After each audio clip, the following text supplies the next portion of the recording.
Welcome! You're here with Kuma! Here we are with another week of Nier Automata. This time we're actually going to watch the analysis videos as well as the reactions. Now, sorry for being a little bit late. YouTube was being YouTube again. They're pushing everyone on a new studio platform that is still broken, very buggy, and I couldn't actually see the chat. So, yeah. But finally it's fixed, and we're going to watch this new animation by Clemps. We're going to do a few analysis videos. We're going to do everything wrong with Nier Automata. I've actually got a few videos downloaded and ready to go, just so we don't have to wait. We've got Nier Automata analysis. We've got 107 Nier Automata facts. How Nier Automata tells the ultimate humanist fable. Game sins, everything wrong with Nier Automata. Nier Automata, the masterpiece you probably will never play. And we're probably going to get a few more Nier Automata video suggestions while we're watching those. So, we've got a jam-packed playlist to watch. We finished the game last week, so we're in a good spot. Let's just jump straight into it. I'm guessing all you guys can hear me. If you can't hear me, let me know straight away. If you can't hear the audio of the video, let me know straight away and we'll fix it up. Let's get started with Nier Automata Analysis Part 1 by Clemps.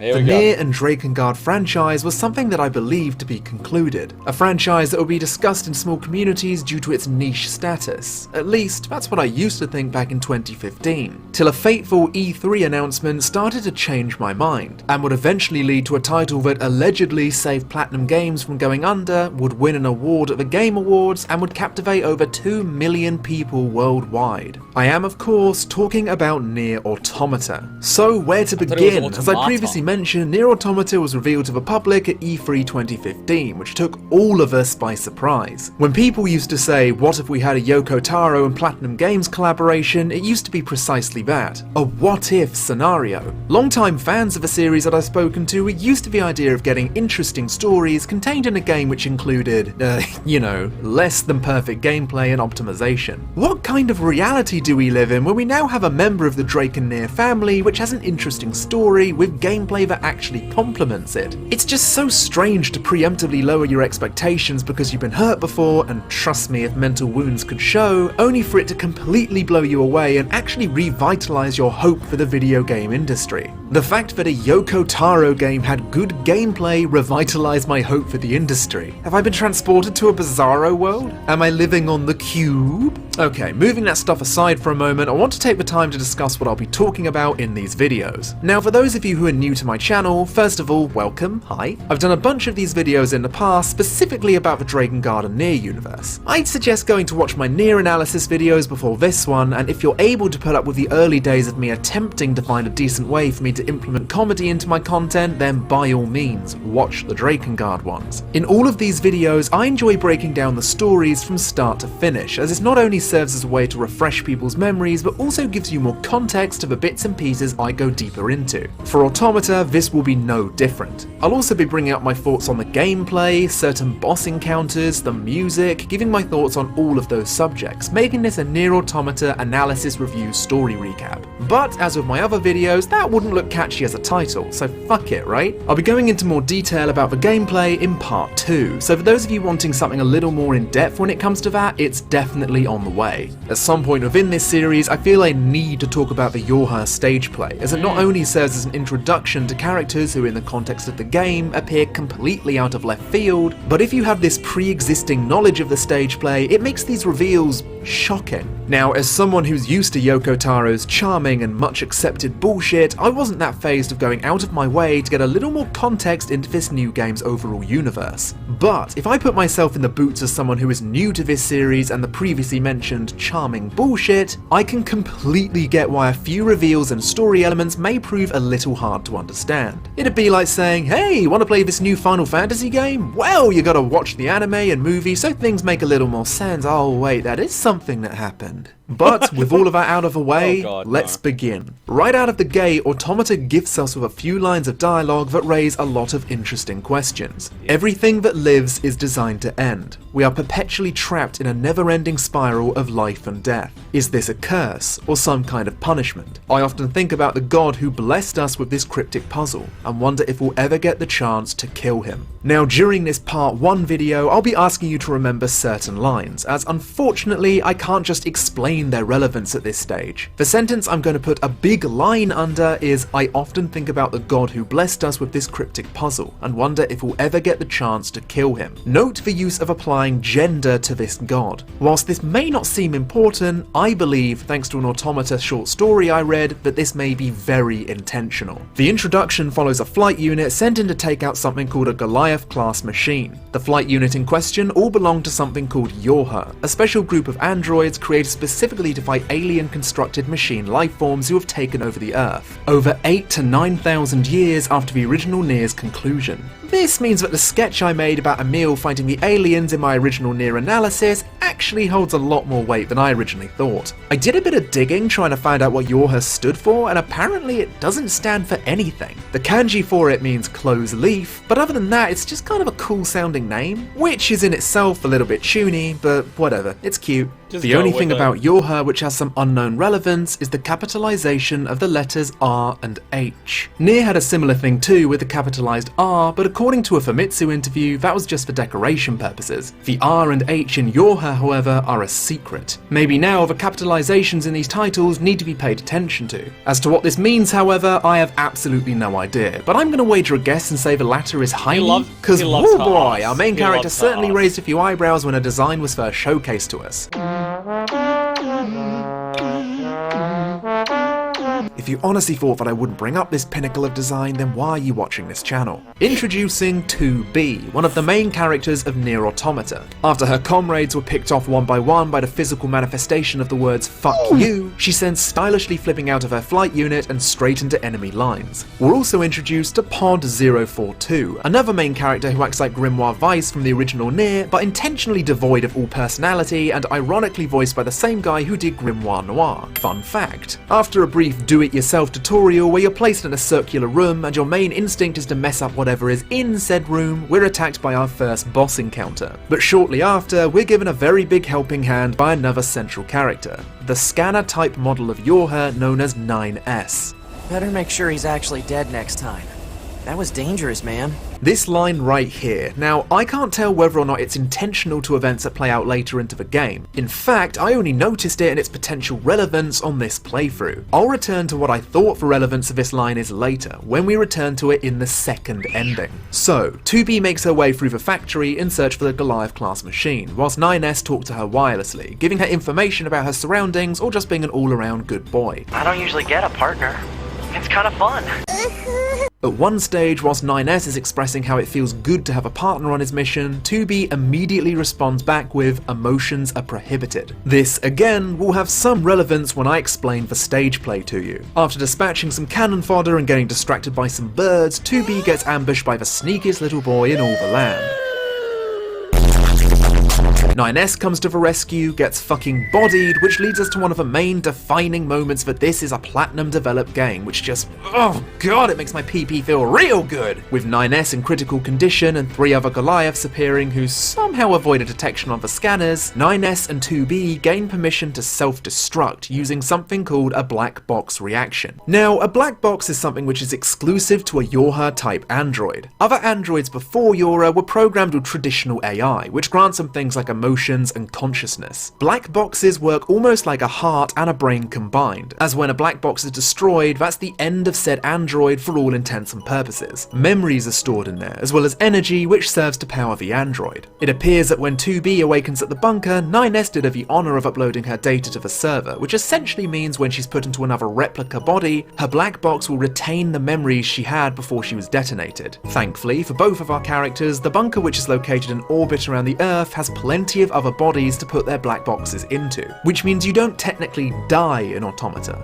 up to a point. We're introduced to the commander of Yorha, and a voice over the tannoy giving the new Yorha troops some exposition. This disembodied voice is from the Council of Humanity, who are all apparently located on the moon after the aliens sent the machines to conquer Earth. This bit of exposition more than likely confused a lot of original Nier players. How is it possible for humanity to be on the moon if Project Gestalt failed all of those years ago? The first words that popped into my head were retcon, but the game explains why this is the case much later on. He ends his speech with "Glory to mankind." a quote which will be repeated a lot throughout this title. 9S uses this line on 2B, who unfortunately didn't have enough time to upload his own memories to the bunker when he detonated, meaning this is technically his first time meeting 2B. We see her fist clench as he walks away, as I clench my fist due to something completely unrelated to the scene's overall tone. Finally, some good fucking food. The commander tasks us with meeting up with the resistance camp down on Earth and doing some recon. 9S brings up the fact that it's strange that a combat model like 2B would be sent down to do reconnaissance, as his type of model is built for that kind of thing. 2B tells him to shut the fuck up, and bada bing bada boom, they land on Earth. When 2B and 9S make it to the resistance camp, we meet up with a character called Anemone, who had a role in the Yorha stage play.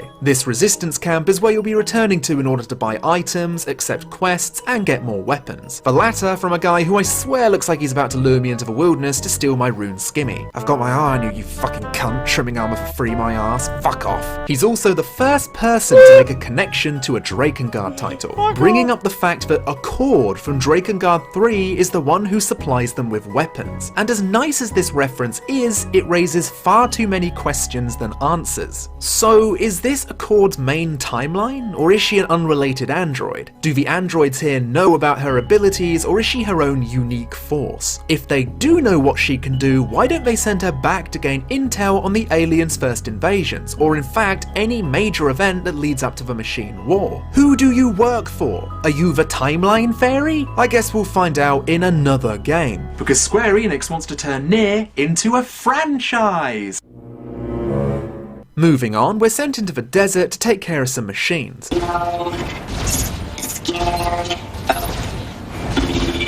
And it's here we learn that machines can talk. 9S assures 2B that their speech doesn't mean anything. However, if your head isn't filled with soup, you may already begin to suspect that there's a lot more going on with the machines than we first assumed. This is only amplified when we reach the fucking Yith pit, where it appears that machines are trying to replicate humans in more ways than just speech. Whilst 9S and 2B are busy slaughtering the machines, the chorus of "This Cannot Continue" begins, as they start to connect to one another, forming a cocoon. This cocoon shits out something very handsome, which at first glance appears very human indeed.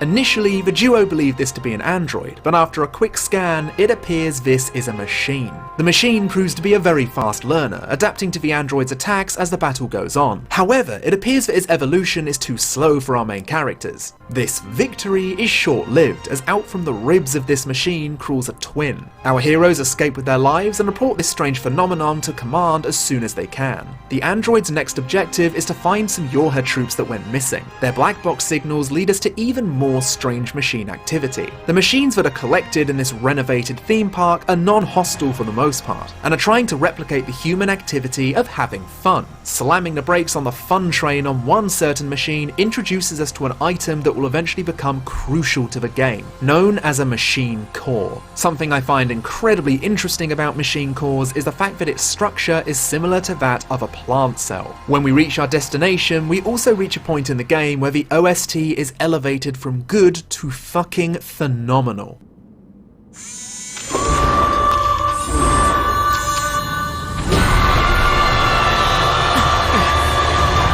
This boss I felt was the best time to bring up this gorgeous OST, as it's a boss that times many of its attack patterns to the music that plays throughout. It's no shock to me whatsoever that the soundtrack would win Best OST at the Game Awards. However, it would appear that despite winning said award, it doesn't make it good enough to have a single song played during the orchestra segments. What the fuck ever, I guess. As well as choreographing her techniques, it appears that this particular machine has one clear goal in mind, and that's to become beautiful. Gathering androids and devouring them, or using them as accessories, or in the case of many of the captives in this room, kept alive as ornaments, only dying in the process when the songstress is finally taken out. Defeating this broken machine leads us to a very unusual encounter. A machine with a white flag appears before us, thanking us for defeating the previous opponent and invites us to visit its village. Despite obvious skepticism, they follow it for the sole purpose of gathering data. Along the way, 2B notices something in the distance. 9S tells her that these are supplies being sent to the humans on the moon and the androids in the bunker. Making it to the machine's village introduces us to a non-playable main character named Pascal, a personal favourite of mine and leader of this village. It being a society of pacifist machines cut off from the network. Pascal, out of every single machine we encounter, minus the humanoids, is by far the most unique. I find this strange. Almost all of the machines in Automata come across physically as very similar. Even if they're bigger or have different parts, you can still tell they share a lot of similar design traits. Firstly is the voice actress playing him. Well, anyway, my name is Pascal.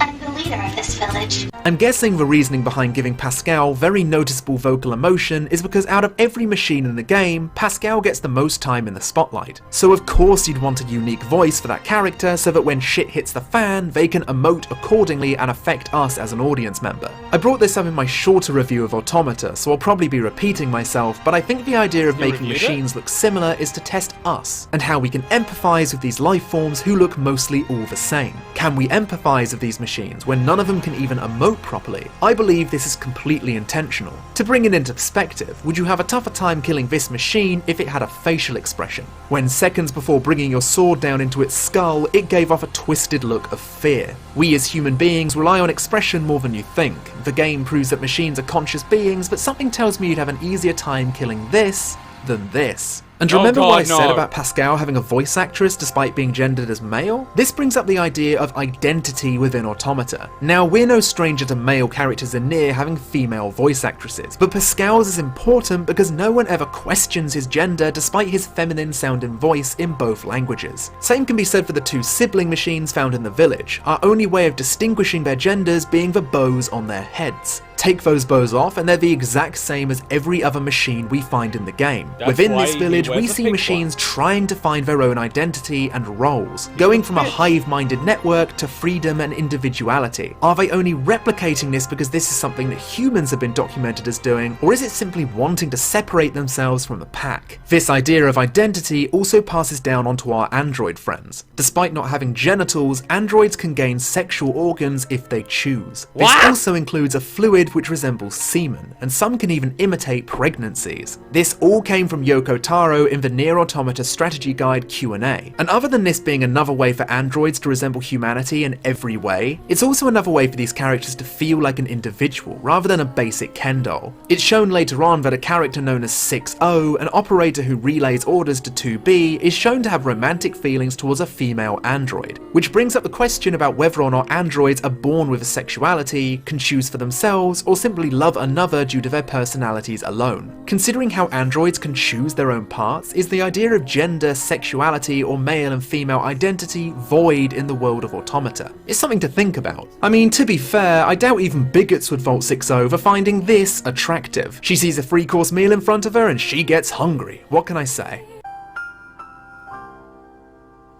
Anyways, Pascal informs us that the androids at the resistance camp have known about them for a while now, and have even started to trade with the village due to their pacifism. However, 2B and 9S get the news that Goliath-class machines are rampaging in the abandoned city. Using their flight units to take them down, after defeating the last one standing, it gets in a bit of a tiz, revealing something that took me and the commander of Yorha by complete surprise. The aliens that made the machines have been hiding underground. We're ordered to immediately gather intel, as defeating the aliens could potentially stop the war once and for all. 2B and 9S go deeper and deeper underground, until they eventually reach a strange room. It's here where the alien's true form is revealed to us, and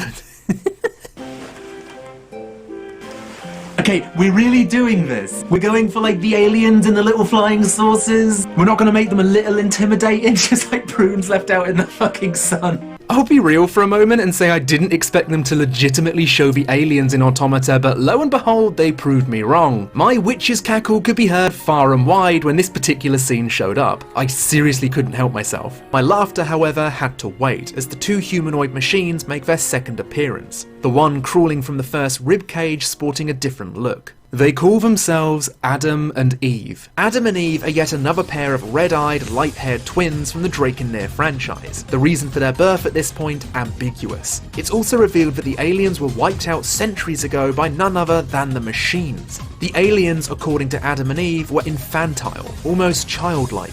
Almost like plants. But the humans on the moon, those prove infinitely more fascinating to the machines than their deceased creators. Zip up Beings that who little would button, love boy. and hate in equal measure, who would kill countless of their own kind. They want to find these humans, dissect them, and bring all of their secrets out for all the world to see. I feel that now I'm talking about Adam and Eve, I want to take a moment to speak about the series and its ongoing theme of light-haired.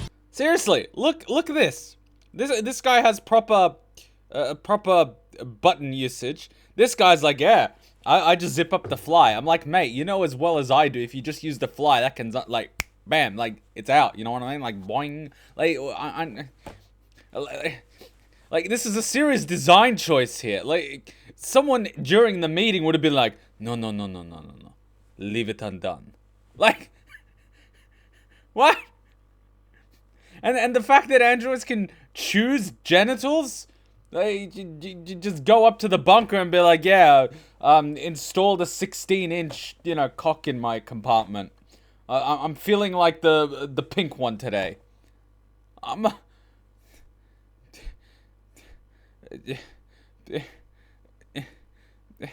This is not what I thought I'd be getting in this analysis. Twins. In Drakengard 1 we had Sere and Mana, in Drakengard 3 we had One and Brother One, and in Automata we have Adam and Eve. Adam and Eve share more in common with One and Brother One than Sere and Mana, Brother One being born from the rib of One, and Eve being born from the ribs of Adam. Another connection that Eve will bring into light later is the Cult of the Watchers logo. Brother One created this logo that will eventually be the flag of the infamous cult, and after a crucial event in Automata, we see Eve grow this logo on his chest. Now, according to some information I dug up, this is simply due to Adam requesting that Eve have the tattoo, and I really wonder if that's all it is. If it's nothing but a reference to the Drakengard series, what an incredibly lore-crucial reference that is. What a coincidence that two twins who share similar physical qualities of the catalysts of the cult would adopt their logo. I'll go into more detail about why this is disappointing to me later, but for now I feel like pointing out the similarities. What is it with you and twins? Why did you make these two so fucking sexy? Adam cosplayers, hit me up. So lonely. Adam and Eve disappear, leaving us with two important pieces of information. The aliens are dead and humanity could be in danger. We report this to the bunker, and we're sent on another reconnaissance mission to gather more information from Pascal, essentially finding out as much about machine life forms from him as possible.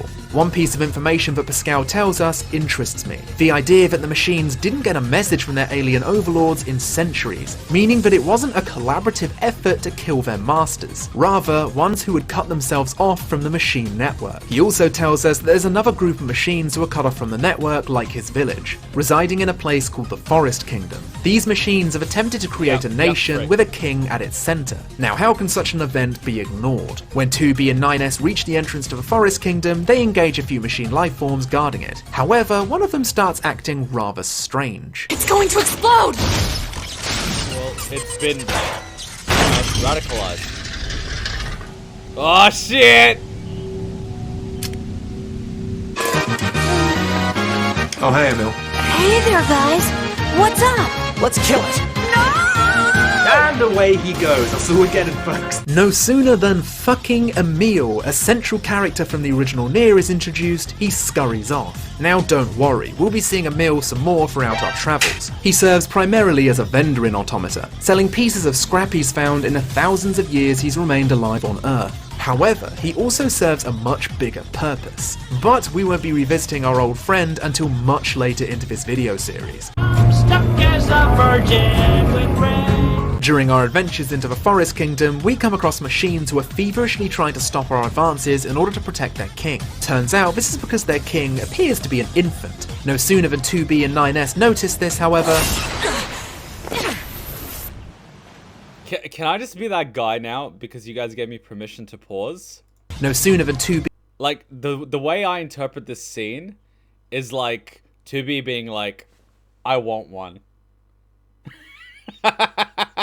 It's like, I want one. Or maybe I want one. I don't know, gender stereotypes. You could hold a baby for 9 months. I don't know. B and 9S noticed this, however.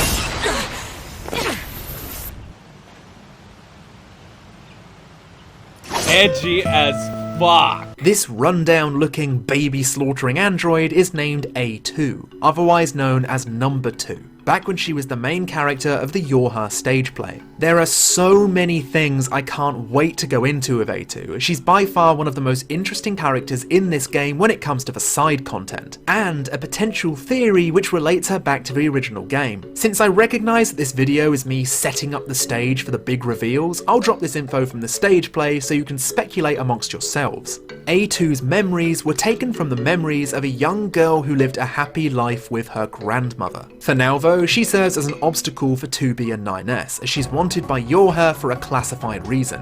Predictably, she escapes, her whereabouts becoming unknown to us until later into the game. After this, we're sent to do a spot of guard duty for the Resistance in the flooded city, a part of the city which has sunken into the ocean due to the bedrock becoming unstable. This leads us into a small aerial fight where 2B takes down an aerial Goliath, but just as she does... I'm still picking up a large enemy presence. What on... If it's that big, we should be able to see it. Well, it's Arsenal gear. Incredible! You'd think they'd be like used to this by now? Like the fact that machines are underwater is somehow this foreign concept? All they really need to do is... Oh, I found them.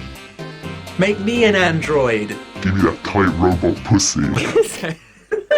So here's a boss in Automata I can't stand. Every playthrough I've done of this game so far, I always dread getting up to this moment because it's so fucking boring. If you look back at my Drakengard 3 videos, you'll remember me saying that the flight sections were dull and lacked any substance. In Automata, I'll admit the flight segments are more interesting in terms of gameplay, but holy shit is it ever easy. All you need to do is swing your big old laser dick around and bing bang boom, you pretty much won every fight due to physical attacks cancelling out the aerial projectiles as well as damaging the enemy in the process. If I had to pick something negative about Automata as a whole, I'd definitely say the flight unit segments are the worst offender to me. Firstly, due to Automata's colour palette being fairly monotone, it doesn't give your eyes much to focus on when this particular boss crops up, because virtually everything you're looking at is grey. Even the boss itself loses all impact when it turns out you aren't fighting this, rather a few golden orbs on its body which serves as its weak point.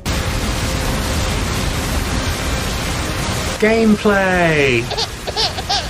I wish I could say the flight unit doesn't last that long, but unfortunately it outstayed its welcome by around 5 minutes, which made mouth-fucking it with a cannon all the more satisfying. We watch 9S bring this already fixated boss fight to a close by hacking into a missile and exploding in its mouth, only to be bodied yet again and sent flying off into an unspecified location. So considering how 9S was launched to god knows where after the explosion, 2B runs around the city placing missing child posters on any wall she can find, and heads to the Resistance camp for further assistance. It's here she's introduced to a couple of androids who share the same appearance and names as two older characters from the first title. The twins, along with Emil, are really only here to make you wonder what their eventual purpose will be, as apart from giving Pod 042 a method of tracking down 9S's black box signal, Deviler and Popola won't hold any significance during ending A. Using this scanner, she revisits the cave system that opened up in the same area where she encountered Adam and Eve, and comes across a very peculiar sight. Yeah, this was fun the first time, what the hell? Be honest, everyone just shat bricks at this moment going, what the fuck? It's like this 3D white printing on city, crack. according to Pod 042, is a city composed of crystallized silicon and carbon, its creator bringing himself into the spotlight a few minutes later. Adam, who has separated himself from his brother Eve, confronts 2B, claiming to be fascinated by mankind and wanting to embody the very essence of humanity itself, which, in his mind, is conflict. He brings up the fact that machines who are connected to the network are essentially immortal. However, despite this, there isn't a single flicker of being. By that, he means no single machine connected to the network can truly be called alive. And so, with no more than a flick of a wrist, he disconnects himself from the network, ready to die in battle in order to feel close to the humanity he craves. After a short exchanging of words, 2B's all, "Have you seen my son?" And Adam's like, "Oh, 9S, you mean this boy I pinned to the wall like Jesus Christ? Yeah, I might have seen him. Symbolic, don't you think? I'm going to kiss him now."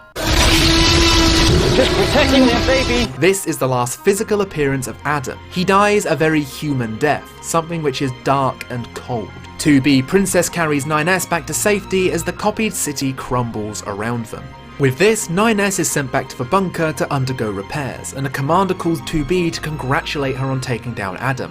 Yeah, and the part of the game where it froze because we kept praying for different people and getting like 100,000 bolts or something, and then the game froze in the middle of the boss fight, and we lost 40 minutes of progress. Fuck my life. Machine that was apparently responsible for managing over half of the machine's network. We're sent to talk to Pascal again about whether or not there has been any new trends and behaviours amongst the machines. Pascal tells us there's a group of machines who have recently disconnected from the network who wish to make a peace treaty with his village, as they're starting their own colony inside the abandoned factory. 2B agrees to meet with Pascal so they can both investigate this peace treaty together, though both of them admit to each other that this whole thing seems a bit suspicious. And sure enough... Hello. My name is Pascal. I'm here to discuss the peace treaty.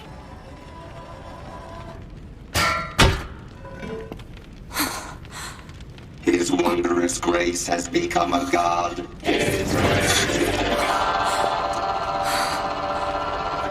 If I had to name a few tracks that really caught my attention, there's the aforementioned song that plays during the events of Ending A, and there's Become As Gods. Let's just say you'll know exactly when this song starts.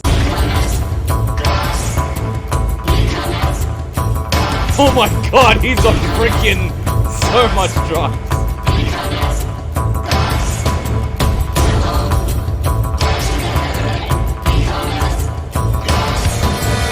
This entire segment was a major moment in the first ending path which gripped me by the testicles and wouldn't let go.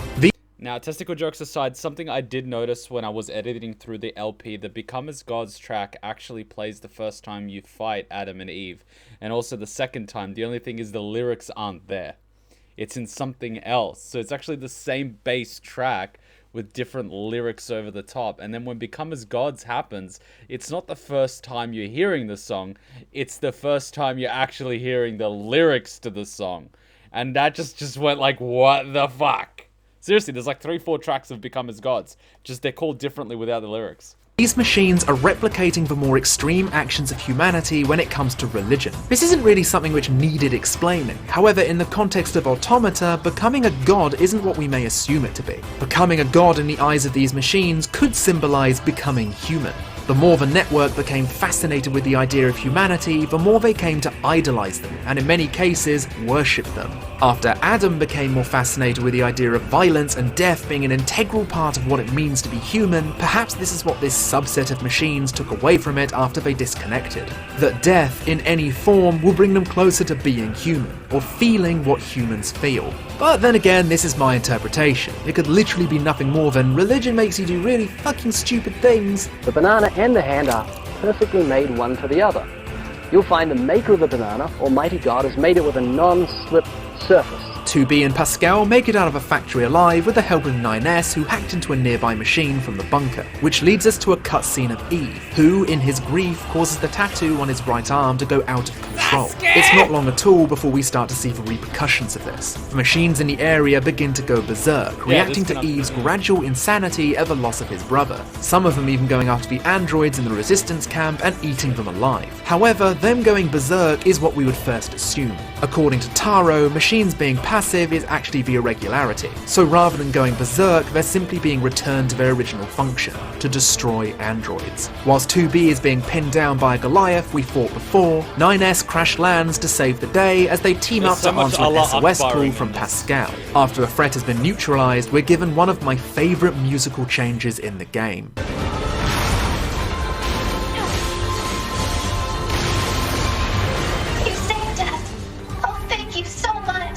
What happened here?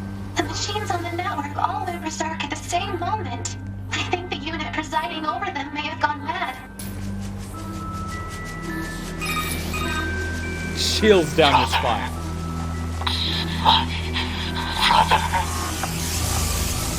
Brother! Eve has completely lost his mind after losing Adam. Whilst Adam saw Eve as another part of himself, Eve saw them both as individuals, Adam being his sibling rather than another version of himself. Essentially, the manager of the machine network was split into two beings, and quite obviously, one cannot coexist well without the other. Are you okay? The voice actor of Eve, Ray Chase, does the character such justice here that you can feel Eve's agony in his performance alone. Nothing matters anymore! I'll erase you! I'll erase everything! As the battle escalates, 9S has an idea. He'll hack into Eve in order to give 2B a chance at finishing him off. The plan succeeds, and yet again the fantastic music direction makes Eve's final moments all the more heavy-hitting.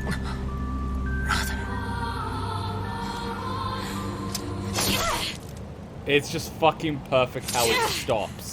With Eve destroyed, 2B thinks the battle is over. However, nothing is ever that easy. 9S has contracted something called a logic virus. A virus which is exclusive to Yorha troops and will eventually cause the afflicted to become berserk. The most interesting trait of a logic virus is the sufferer's glowing red eyes. Now if you look back into Drake and Nier's history, glowing red eyes are never ever a good sign. And something I brought up in my original Nier analysis is the red eye disease. Yoko Taro confirmed that the logic virus is indeed related to this disease. Something which has only ever been known to affect humans has somehow adapted itself into affecting androids. Could this be something as simple as the disease adapting, or could this be the result of experimentation on androids? One thing is for sure, and that's not a single unit who has the virus can have their data uploaded back into the bunker, or the virus will spread throughout Yorha. This means their memories will be reset in the process. 2B now has to put a slowly degrading 9S out of his misery. She puts her hands around his neck and puts an end to his life. 2B, enraged about what she needed to do, is about to take out her anger on a machine that appears to still be alive. But before she skewers its brain out, it turns out that 9S managed to put his consciousness inside one of the machine corpses that were lying nearby.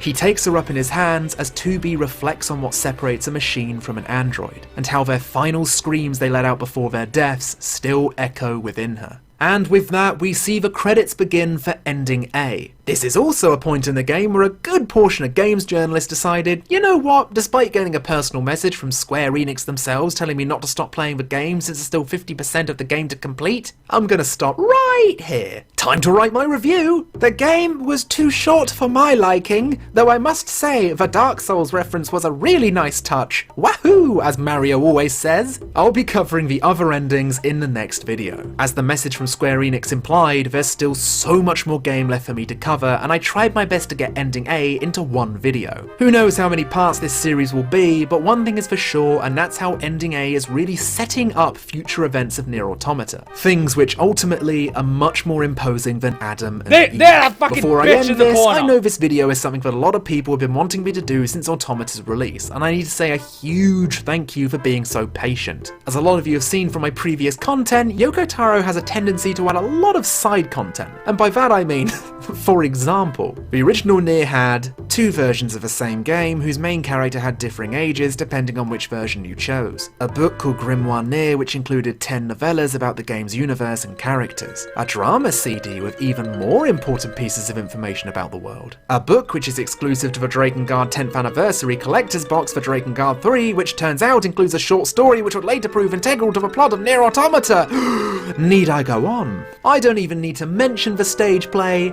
but I do need to mention the new stage play. I swear to God, the very day I was seriously planning on starting the analysis, I hear the news that there will be another stage play based around the boys of Yorha in 2018. It's as if he gets off on delaying these videos even more. I'm on to you. Thank you so much for watching, and I'll see you all again for part 2.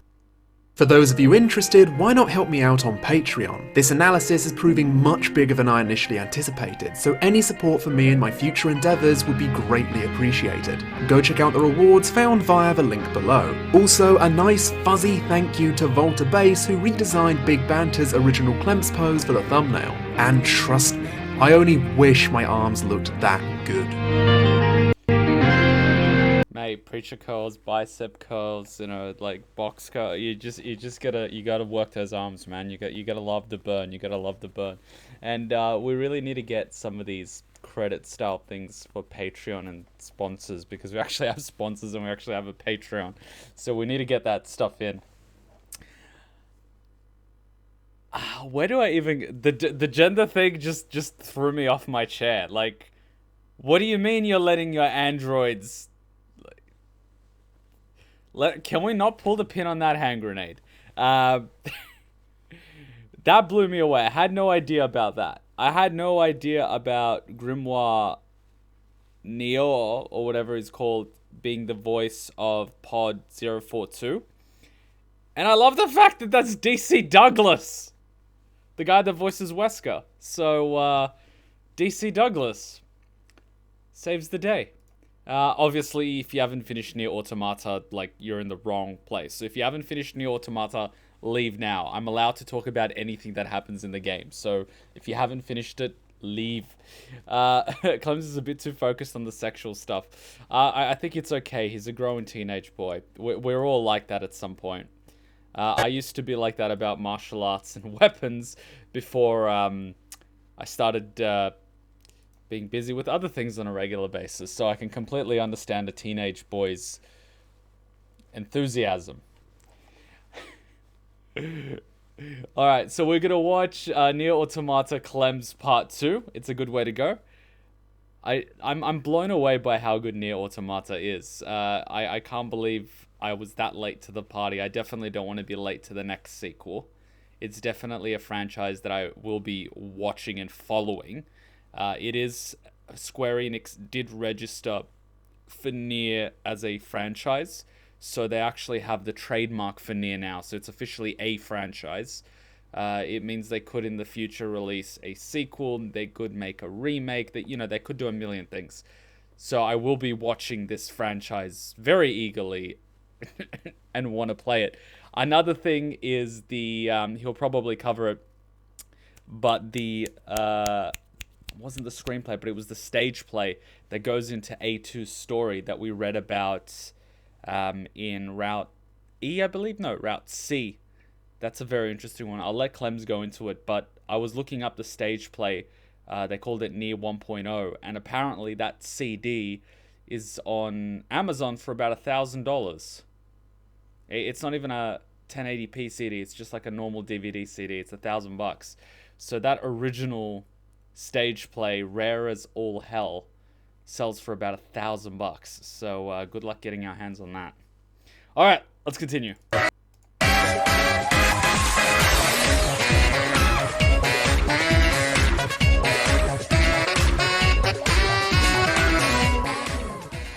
Before I begin, this is part 2 of my Nier Automata analysis. If you haven't seen part 1 already, then go check that out before watching this. So since you're asking which martial arts I do Kyokushinkai, very good hand-to-hand stand-up knockdown karate, and I also do kendo. I wanted to do Iaido, but I didn't. I ended up doing kendo because I didn't have Iaido in university. But yeah, you can tell I'm a little bit of a Japanese sword freak. So put your 2B thighs on the back burner and set your sights on good boy shorts, because we're starting off Route B with none other than 9S. We've got a bunch of stuff to cover, so get yourself a warm drink and get comfy. Now, my issue with Route B is that despite a few changes due to being in control of 9S, it isn't all that different from our initial adventures with 2B. And this is why I can't blame someone if they told me they stopped their playthrough halfway through this route. It feels more like a new game plus reward, which definitely isn't a bad thing, but considering how it's compulsory to go through this path in order to gain access to the 3 final endings, it'd be nice if it was of the same quality as Route A instead of feeling like a slight downgrade. Thankfully though, I like 9S. He adds something new to the gameplay which seems to be fairly divisive amongst people who've completed this title, and the bits which his Route adds to the overall story fleshes out your overall understanding of Automata's universe. Plus, how can I say no to that fucking face? As far as what 9S's gameplay changes from 2B's, well, I think now is a good time as any to bring up exactly that. the gameplay. It's fairly common knowledge now that Platinum Games developed this title, putting a lot of its younger devs in charge to give them their time to shine. The best way I can describe the gameplay to someone who's never played Automata is it's a hybrid of the RPG leveling system from Nier mixed with Bayonetta. 2B has her standard light and heavy attacks but can chain her weapons together to unleash stylish combos on her enemies. The way every character moves feels reminiscent to games like Metal Gear Revengeance and the aforementioned Bayonetta, but somehow it feels like this has improved significantly in Automata. Moving your characters around is so responsive and smooth and makes traversing the abandoned city a fun activity in itself. Move like Silk. I hate Silk, actually. I hate them. Pod 042 serves as your artillery, and what I find really nice about this particular technique is you hold down the button you map this to and it will continue to fire as you chain together your physical attacks. Pod also serves as your magic caster in a similar vein to Grimoire Vice. These attacks can be charged once you pick up multiple pods on your adventures. My personal favourite spell has to be the teleports behind you ad infinitum technique that not only decimates small groups of enemies, but also leaves me feeling much tougher than I actually am. Calm down guys, don't get too jealous. There's so much more in terms of gameplay customization that just makes me drool. 2B and 9S can both equip things called chips, which can serve as ways to buff your general attacks but can also be used to add more gameplay elements to the base game. One playthrough you can experiment with your sword sending out massive shockwaves, but on the second playthrough you can equip the ability to go into Bayonetta's Witch Time. Giving us the option to change gameplay elements around is not only fun on a first playthrough, but also gives people a good incentive to start the game again and experiment even more, giving it hours more replay value. It's a really good new feature to the franchise, and part of me hopes they stick with something similar for the next game. I'm just gonna be that guy. We just played the entire game with experience buff chips and drop rate buff chips. We're level 60 on our first playthrough, and we haven't actually messed around with the pods or abilities. We pretty much AFK'd A2 in her first boss fight. That's how high our level was. So if we ever go in to do the bonus content, it should, you know, take out the XP chips and put in the pew pew chips. So now that we're in control of 9S instead of 2B, how are things changed? Since 2B is an android built around combat, what can 9S, a scanner model, do in order to compensate for being physically and derriere impaired? They put a lot more focus on 9S's ability to hack.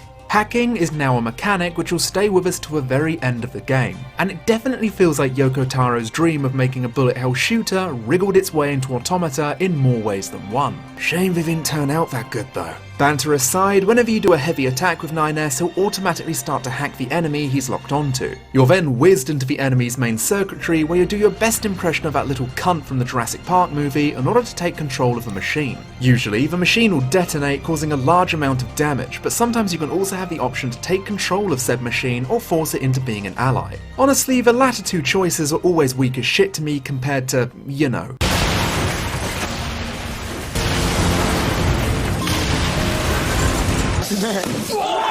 As far as negatives go with this particular mechanic, apart from sometimes feeling like it breaks the flow of regular combat, the fact you can't automatically lock onto new enemies once your current target is down is by far the tiniest nit I can pick. You have to keep awkwardly pressing the lock-on button to dispatch obstacles, and I felt that could have been cleaned up a little better. I didn't even have lock-on in this. And from a visual viewpoint, well, as I brought up in part 1, there isn't much to look at. Nothing really pops out at you, but maybe that was the whole point. That being said, Platinum Games did a really solid job with Nier Automata mechanically. There are a few things I'd say could be improved if there's a next time, but all in all they've done something I never thought they'd be able to do so accurately. They've taken the original Nier and elevated everything, making it one of the best evolutions of a base game I've seen in a sequel. You can even see the early days of the flight unit sections in the original Nier, so to see it being fully realised in Automata is kind of adorable. Now do it again! Really says something when the infamous Hideki Kamiya announced that it wouldn't really be an understatement to say that Automata saved Platinum Games from financial peril, saying, Nier's success has to this point given Platinum Games a new fan base, a growing staff, a brilliant success story, an increase in qualified job applicants, and a great benefit. After the disaster story that was scale-bound, it's nice to see a game series which has previously contained a man decimating soldiers whilst riding a dragon, can throw a cheeky middle finger to the publisher that originally canned it. And while we're on the topic, I'm not afraid to call you out. Release my child, you cowards!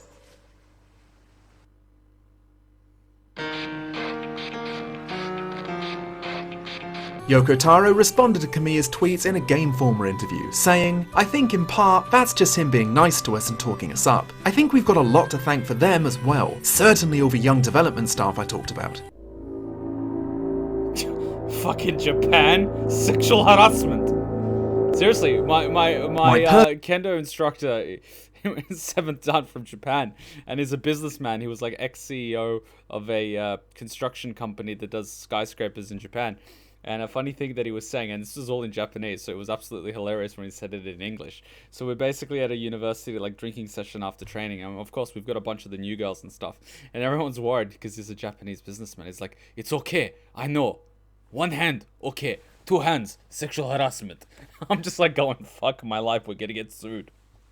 Personal response to Yoko Taro would have to be, stop being so modest and accept a few complimentary head pats. You've had a few bad games along the line, but you should wear this game's success as a badge of honor. Well done. Pat pat, you did it. So, with a basic explanation of the gameplay in Automata, it's time to move straight back to the story of Route B. We start off with 9S watching a young machine try to bring its deceased sibling back to life. 9S commenting on the fact that its efforts are fruitless. He notices 2B's flight unit is descending into the abandoned factory, so he sets off in order to meet her at the specified location. Better make sure he's actually dead next time.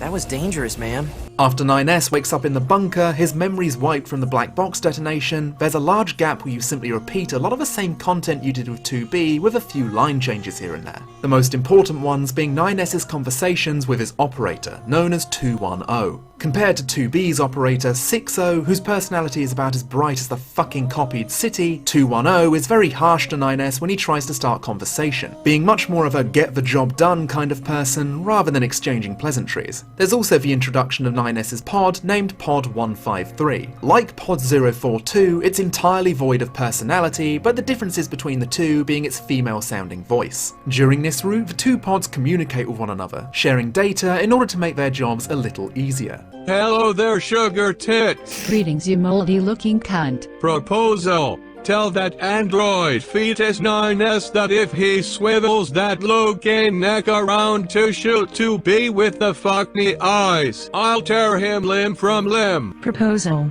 Eat a bag of cocks then proceed to grow your own. Don't come swinging at my boy with that low-gain shit when you can barely raise your own arms above your head. You dead-ass fuck.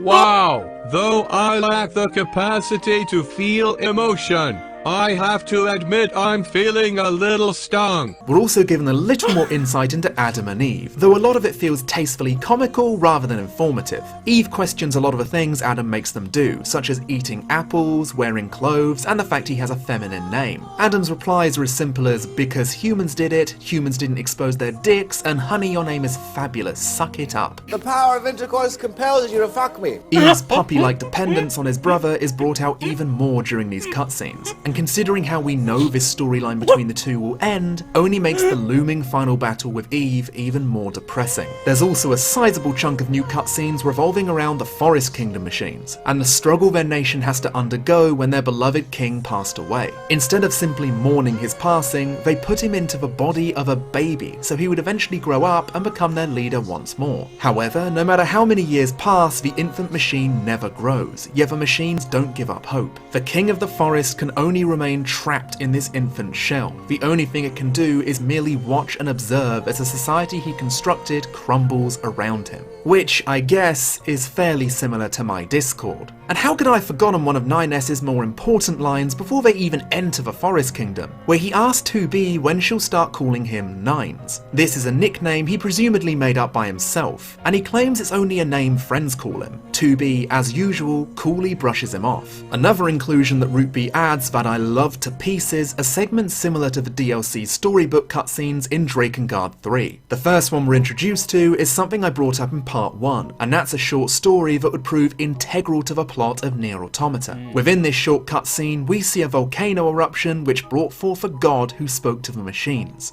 Consciousness, pain, joy, misery, fury, shame, desolation, the future, the meaning of life. What this boils down to is this god told the machines that emotions are the meaning of life. Now, if we go back in time, all the way back to my Nier analysis, you may remember me bringing up a short story called The Fire of Prometheus. For those of you who've forgotten, the short story tells us of P-33, a character from the original Nier, climbing his way to freedom out of a scrap heap in order to see the outside world. This being fueled by a single memory that remained from Khalil, a young deceased Gestalt that befriended him. During his long ascent, P-33 assimilates many other machines into himself, becoming a collective consciousness of many rather than a being with a singular thought process. Once the P-33 collective discovered an exit, they used all of their firepower to escape, making their ascent out of the mountains look exactly like a volcano eruption. This collective hacks into what appears to be the machine network, meaning that P-33, otherwise known as BP, was the catalyst of the machine's eventual growth and evolution, and feverish need to find out exactly what emotion is. In some strange way, the last order of what is essentially a human soul would become a seed that would sprout within every single machine lifeform. That sproutling would later turn into a want to replicate the one who planted that seed of hope into BP. The other storybook segments aren't as lore crucial -1, however they add more context to scenes we've previously encountered. Like how the giant machine in the ocean is actually childlike in nature, but was banished to the bottom of the ocean due to its previous rampages. It remained there alone, begging for its mother until the day we destroyed it. The one which I think holds a lot of significance is this one, where it shows us how the machines found something, which they call treasures.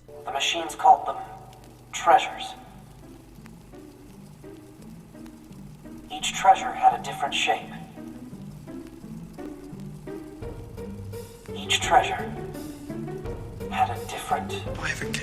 Now, I'm really sorry to have to say this, but I'll be returning to talk about the machines and their treasures later on into the analysis. I swear, I wish I could just spill it all now, but it would ruin the reveals, and God, I just want to make you guys happy. Clemps just wants to do his best and doesn't want to let you down. Please forgive me, my loves. Moving on, the next big plot point which is unique to 9S is when he's launched off and kidnapped to the copied city by Adam. Whilst 2B was running frantically looking for her lost child, 9S's consciousness is being held captive within the machine network. It's here where 9S gets an intimate look into how the network functions, seeing that the machines have stored a vast amount of human data and practices within it, and comes to the realization that machines are imitating humanity. He also finds out that when machines try to accomplish something such as a dictatorship government, but that system fails, the machines will only repeat that dictatorship, meaning that machines are perpetually trapped repeating the same mistakes again and again. They cannot seem to learn. When it comes to combat skills, machines are able to evolve and improve their skills since that was what they were built to do. They were never built to have independent thought. They were never constructed with this irregularity in mind. After this, the voice of Adam begins to enter 9S's head. He tells 9S that through evolution, a new machine consciousness has been born, and then proceeds to mock 9S's refusal of this, essentially saying, "We aren't so different, you and I." He brings up his love of hatred, and how 9S also harbours something like that deep within himself. As Adam's slow chipping away at 9S's mental state continues, he finally drops this bombshell.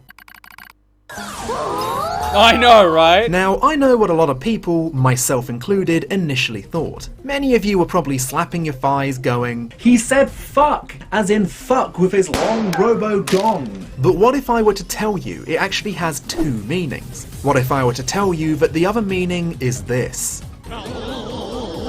Now, there's been a lot of discussion about this particular moment, and I think it's worth talking about. The game has been teasing towards the idea that machines and androids are similar in many regards, despite strong opposition. And this line can definitely string together one comparison, the idea of love and death being intertwined, and how sexual urges and the act of killing are one and the same for androids and machines. I just can't subscribe to the idea that this blanked out word can solely mean fuck when Adam has just jumped off the whole hatred speech. One particular source source I read quotes an Italian translator for the game, who claims this does indeed mean kill in English. However, it can be interchangeable with fuck, since within the context of this conversation, they mean the same thing. Apparently, within other languages, the blanked out words can also be filled in with words that fit the quota of love, fuck, and kill. So what does this reveal to us about 9S? Throughout most of the game, we see a friendly exterior to him, his relationship with 2B light-hearted, almost childish. Watch out for hostile enemies, 2B. Roger that, 9. Huh? Wait, what did you just say? Roger that, 9S. How do we get to the top of that thing? That's not what you said. You said 9s. Or at least something close to. Shut your fucking mouth! But this line from Adam reveals that behind this friendly exterior lies a darker side of him he keeps stored away. His potential romantic feelings towards 2B are being warped and distorted, since within the world of Automata, killing and being in combat releases a chemical within androids that resembles the human feeling of pleasure. I think this similarity between the two species is increased when, upon Adam's death, we see him cradle 2B as she impales him, in an embrace which seems incredibly intimate. With 9S now undergoing repairs in the bunker, once he's about to sync himself up with the bunker's server, he notices something a little strange. He hears a noise which causes him to postpone his sync, open a port to the bunker's server, and go investigate where it came from. The 9S models are inherently curious after all. The first piece of info he comes across confuses him. Dear perfect stranger, Nani? I am Mano, a feral cat, born in a Brooklyn alley, 2 years old, neutered, male, full of love with no place to put it. But I will give my love to perfect strangers. Will you love me back? The next piece of info confused him even more. You know what, and that brings up something that actually absolutely killed me yesterday. I'm just going to put this in here because I like animals, and if you're thinking of getting one, adopt one. Matt linked me a video of a poor dog without an owner living in an alley in America that is starving and was eating leaves because it was hungry. So if you're thinking of getting a pet, adopt one from a shelter. If you like Cheeky, just remember that Cheeky was adopted from a shelter. Just keep that in mind.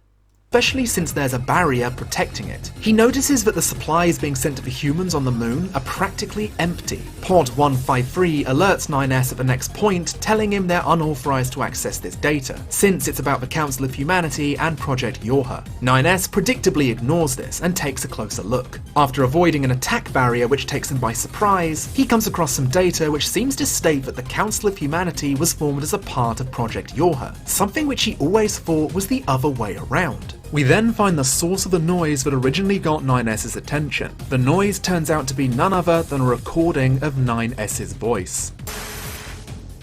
After a long period of battles and adventures, the prophet spoke.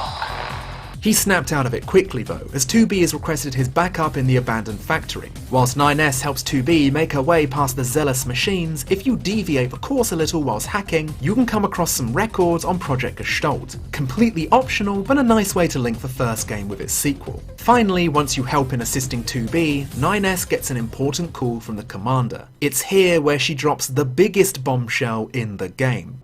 I found records stating that the Council of Humanity was established as part of Project Yorha, but I'd always heard it was the other way around. So did Yorha actually create the Council of Humanity? Yes.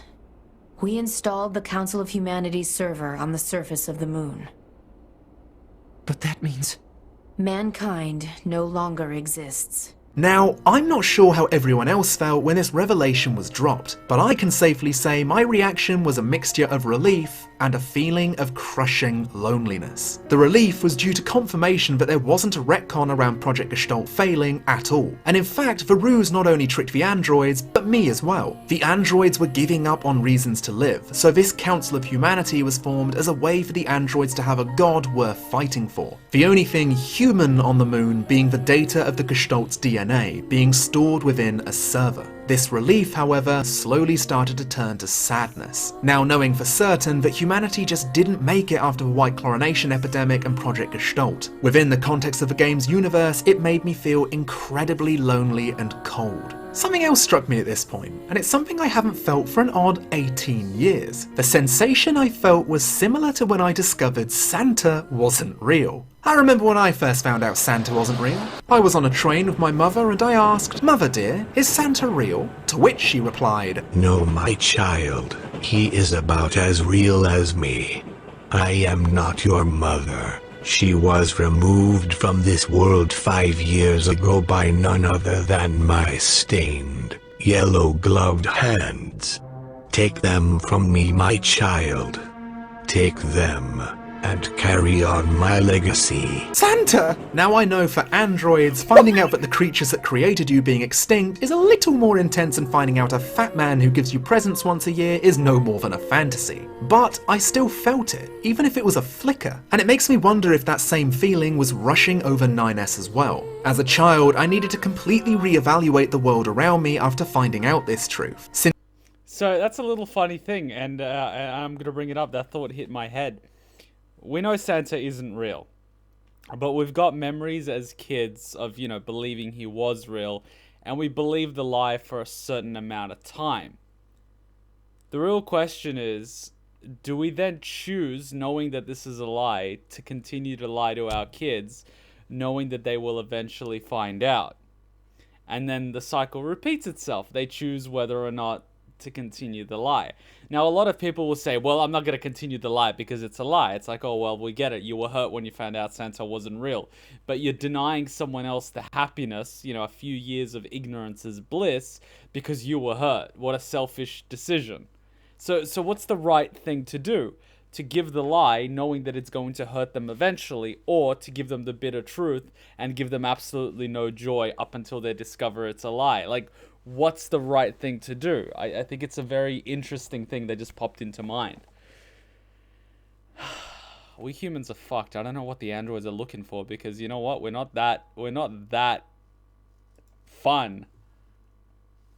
As a child, I needed to completely reevaluate the world around me after finding out this truth, since it hit me that if Santa wasn't real, nor was magic, the Tooth Fairy, Vegeta, take that feeling and amplify it for 9S. The gods you are serving are false. Your reason for living has been unceremoniously taken away from you. 9S, now bearing the overwhelmingly heavy news of humanity's demise, responds to an SOS due to Eve's growing insanity on.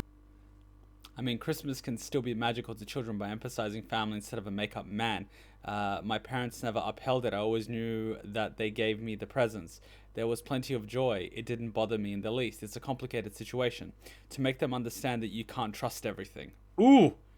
That's an interesting way to teach an important lesson. That's another discussion that's going to, like, explode later. But it's what are good ways to teach kids important lessons. Because if you tell someone something like, you can't trust anybody, they won't listen. But if they experience it and they come to that conclusion themselves, they'll remember it. So that's a very interesting parenting trick you bring up, Papa Nier. And I finally understand the Papa Nier name. I didn't understand it when you first popped in when we started playing Nier Automata. I'm like, what the fuck is Papa Nier? Is that like a daddy android or something? But now I get it. No, that's a very... Fuck, I like these discussions that we have. It's scary.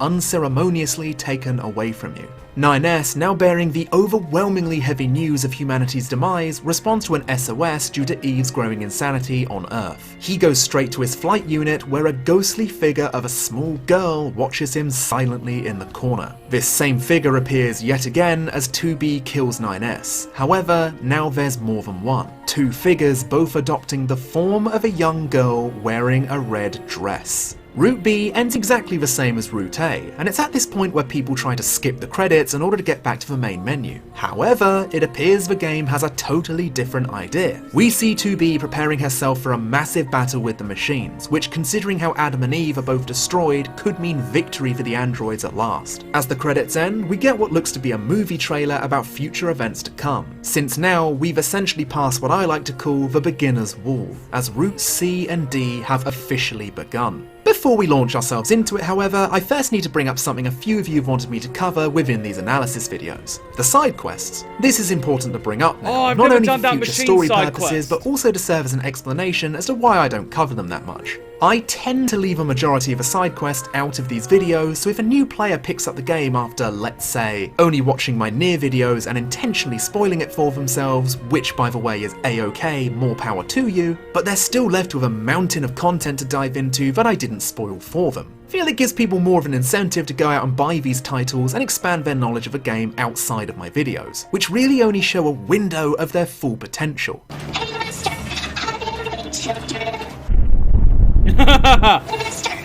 Wayne, you gotta tell me how you make children. Make sure to come back and tell me how to make children. The side quest I feel I need to go into though is called Yorha Betrayal. This simply boils down to Operator 6-0 relaying orders from the commander, telling 2B and 9S to capture some Yorha troops who've attacked the resistance camp and stolen supplies. After eventually catching up to them and annihilating the first two, their captain arrives. Furious at the death of her two subordinates, she tries to take us down but ultimately fails, dying with her comrades. When 9S and 2B make it back to the resistance camp, an enemy informs them both that the troops didn't steal anything from the camp at all. It would seem that the commander had lied to 2B and 9S, but for what purpose? Even 210 informs 9S to be careful. The question is, who should he be careful of? The commander briefs the Yorha troops about Adam and Eve's demise, the machine network being flung into complete disarray. Before 9S is able to decide on whether to tell 2B about the fate of humanity or not, he and the other scanner models are sent to disable the machine's anti-air system to give the troops even more of an advantage. 9S notices something a little different about 210. She's being a lot more motherly than usual, which is strange considering her usual personality is fairly... No smiling, no breathing, no eye contact, no looking in my general direction. Emotions are prohibited, cunt. This continues on till 9S finishes his task. Her new way of speaking seems more condescending to him than complimentary. In the meantime, 2B makes her way down to Earth on her flight unit. The falsified voice of the Council of Humanity speaks to all of the units, a brief reminder to us that nothing they're hearing right now is real. When 2B lands, she's assigned a squadron as they start taking out the machines on the ground. No matter how many they take down, it appears their numbers are endless. This is when the machines unleash a close-range EMP attack which completely knocks out the Yorha troops. 9S rushes in to save 2B, but more and more strange events begin to unfold. Until finally... Is this a wide area virus? The hell?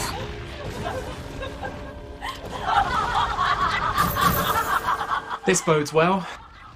The logic virus has taken over every Yorha troop on the ground minus 2B and 9S, due to hacking in and repairing her before any lasting damage occurred. Whilst I'm talking about the logic virus, I need to quickly correct something I stated in my first video. The logic virus is an android-wide disease, not just members of Yorha. Whoopsie. After escaping with their lives, the duo make their way back to the bunker as fast as they can in order to inform the commander of the disaster back on Earth. The commander, however, assumes both units have gone mad and sentences them to be detained. But no sooner than she sends the order,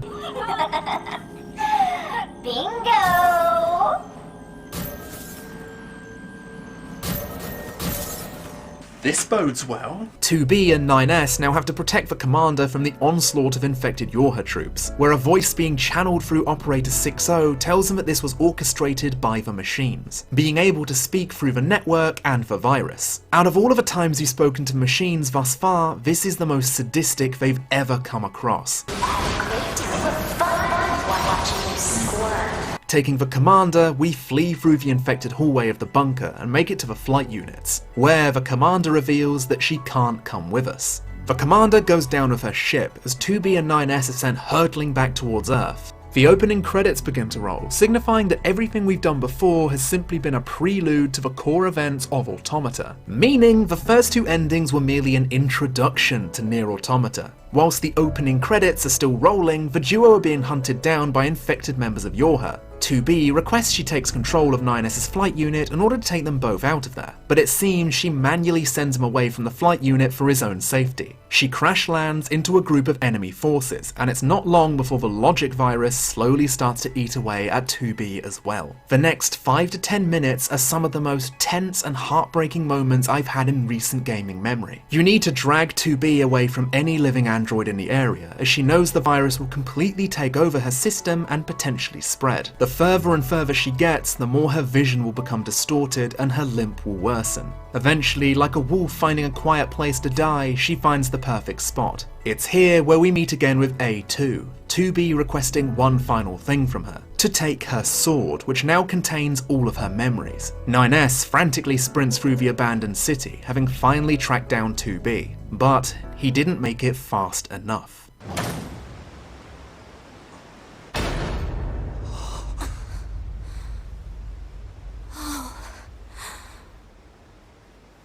Nines. That stung like a bitch! Oh no! 2B.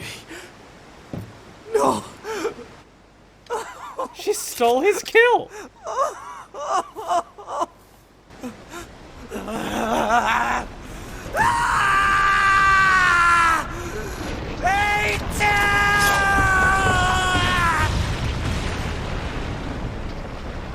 I'll kill you!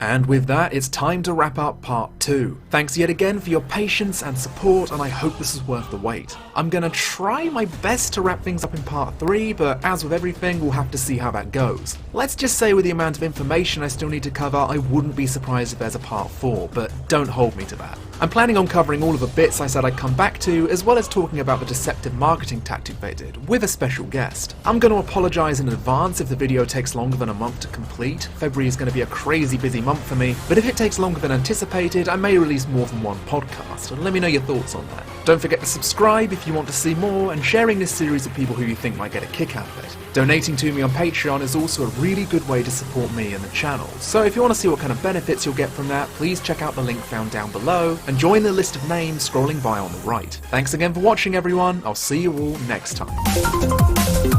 Alright, let's not get screwed by music, because music is a thing. You guys remember when I played Route C for the first time, you guys absolutely loved me getting into Route C, and then getting stuck on that logic virus thing, trying to make it, we make it, and then I'm just like, what the fuck? What the fuck? Because we started every stream watching the intro video, and we were analyzing it every single time. I do that as a little thing for every game we do. We look at it, we analyze it, you know, what do we see, what do we notice? And at some point, I don't know which part it was it Route A, was it Route B? I was thinking, like, we get to play as A2, right?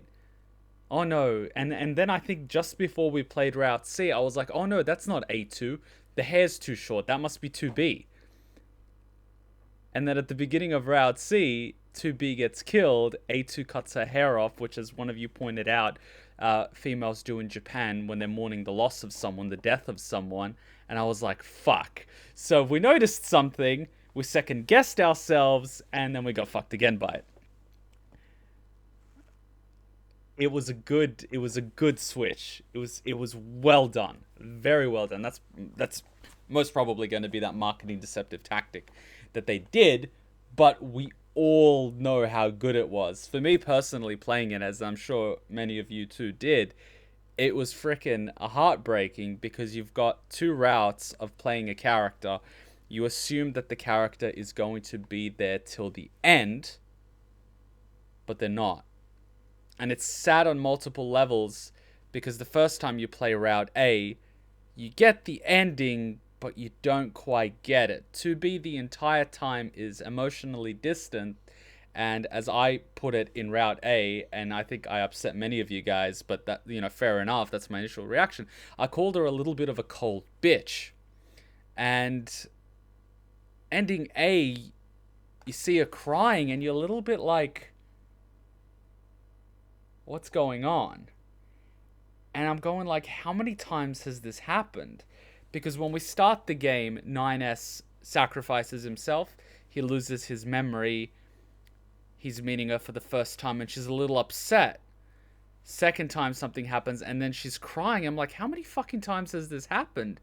This would mentally and emotionally mess you up. And then it's like, oh. And it hits you. And then as soon as you get that realization of like, oh, poor thing, you start feeling that empathy. You start feeling that sympathy. You start being like, okay, I get it. All right. Like I'm on board now. I'm on the train. I'm like, I kind of want you to have your happily ever after. It's very rare for me to want that, but I'm like, you know what? It would be nice. And then Route C is just like, yeah. And you're just like, oh, come on, man. It just sucker punches you. And you guys know that I spent a good 20 minutes trying to rationalize, okay, her data must be somewhere. It must be stored somewhere. We must be able to re-upload the data onto another, you know what I mean? I was going through the whole cycle of denial, the whole grieving shebang. The cutting hair can also mean to show contrition. I'm not familiar. What does contrition actually mean? I'm not actually familiar. So I went through the stages of denial, and for the solid week from starting Route C to the next week when we finished Route C and then did D and E, I was in denial. I was going, every time I was taking a shower, I was thinking of different possibilities. You know, I was like, okay, well, some of 2B's memories are in A2. Doesn't that mean if she has all the memories of 2B, you can essentially extract them, put them in another body? Ah, fuck, there's no other bodies. What if we get something, you know what I mean? I just keep going through it. Route C can't hurt us if we all close our eyes and hum a happy tune. Can you play Jedi Fallen Order? I heard good things about Jedi Fallen Order. It hasn't been on my list of games to play. It's very possible for us to play it. It's just that we're waiting for a few new releases to come. We're part-time. We're part-time, so it's a little tricky for us to play games. Okay, I need to put for the next video to download. It hasn't fully downloaded, so I'm putting it to download now. I should have done it a few moments ago. I think there's only a few megabytes left. What's this? Nier Automata analysis, 1 gigabyte to go. No? Oh, no. It should be done now. Is it done? Yeah, done. Cool. Part 3 is finished downloading. What about part 4? How much part 4 needs to download? About 100 megabytes. That's not a lot. But yeah, I actually like Star Wars. I just haven't gotten to playing those games because there's so many good games and we stream twice a week. So here we are. We're playing Nier Automata. And tomorrow we're playing Resident Evil 2. And next week I've got a wedding. So we'll only have, I think, 1 day of streaming, probably. Resident Evil 2. And then after that we've got other games releasing. So we're just waiting for the next Clemps video to finish downloading. But in the meantime, we've been on for about 90 minutes. So why don't we be nice and grab a quick 3-minute break. Everyone can get some water. Everyone can get some coffee. Everyone can get a bathroom break. I can go pat Cheeky because telling that story about the poor dog in the alleyway in America eating leaves to survive absolutely broke my fucking heart. You guys know I love animals, so if you're thinking of getting a pet, please just go to your animal shelter before you go to a pet store. Trust me, like, just, yeah, do that. All right, let's take a quick 3-minute break. As you said, grab some popcorn. We got 2 more Clemps analysis videos to go, and then we've got a few more other videos, so we've got plenty of content. Get those drinks, quick 3-minute break. Let's go, go, go.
Bum, ba, bum, bum, bum.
All right. Was that a quick 2-minute break? I'm gonna just flick through the comments real quick because I love reading them. I like bittersweet endings, but I tend, Tom, to get unreasonably upset with true downer endings, especially if I like the characters. 100% agree on that one. 100%. I wonder Junko and Ashima would love playing this game. She would absolutely fucking love it. Even though it really does hurt sometimes, I do like stories that kill off the main characters permanently or give them a bittersweet ending or sad ending. Yes, it makes them a lot more meaningful. That's one of the reasons why I absolutely hate superhero movies. They always get a happily ever after, and I just can't take it. I'm not gonna lie, in Age of Ultron, I was rooting for Ultron. I haven't even seen Endgame, but I was like, please, kill some of them.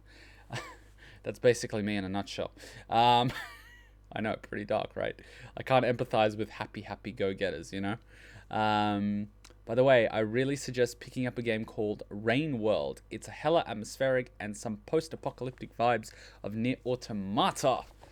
First world problems. We have so many good games that we can play and not enough time to do it. I think this year's buffet of games that we have on our 2-player list are Warcraft 3 Remake Reign of Chaos, Final Fantasy 7 Remake, as we all know, that's just going to be insane, Cyberpunk 2077, Resident Evil 3, Persona 5 Royale, because I haven't played Persona yet, so that's going to be really interesting, The Last of Us Part 2. That's 5 massive games already, on top of a backlog of other games that, you know, we're still waiting to do. So, we're a little buffet on choice.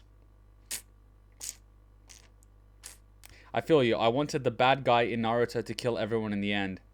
R.I.P. True Ninja Jesus. I only watched up to the 4th War Madara arc. I haven't watched beyond that. And I haven't even watched Dragon Ball Z Super, but I will. I'm kind of almost done on editing the backlog and uploading videos, but I am actually going to start watching anime again and uploading those reactions to the Patreon because you can't put them on YouTube. So I'm actually looking forward to watching Dragon Ball Super, because I know they have a tournament that has a lot of the characters from the actual anime, like Cell, Frieza, and all that doing a tournament. So I'm looking forward to that. And I also really want to watch Fate Stay, what's it called? Unlimited Blade Works? So I can watch the abridged. I know you guys want me to watch JoJo, so I will watch a little bit of JoJo. So I'm actually going to get back into watching anime. I'm years behind, so look at this smile. Look at this smile. I know, right? In university, I kind of like drifted away, and now somehow the cycle is complete. I'm back to watching anime. It's like, yeah, I left all this stuff behind, go to university, get 2 degrees, you know, doing dating, doing partying, doing fitness, doing martial arts, being social, you know, get a girlfriend from overseas, and it's like, do a 180, we're right back in my bedroom next to a computer watching anime. This time there's like a girl next to you over there, but like, you know, you're doing well, right? Am I right? All right, I'm going to have this drink, and then we're going to watch Nier Automata Analysis Part 3. I hope everyone is back. I don't want anyone to miss out. There's Part 3 and 4. Part 3 is 40 minutes, so we're in for a big one, ladies and gentlemen. Clemps has done a really good job, so if you haven't, pop over to his channel, give him a subscription, give him some love in the comment section. You guys might think that content creators don't read comments. They do. They do. So be nice and leave a nice comment. It doesn't have to be anything big. It doesn't have to be anything fluffy. You could say something as, I really liked your penis joke, and he will probably appreciate it. So let's be nice. Let's be nice. Watch Demon Slayer. It's awesome.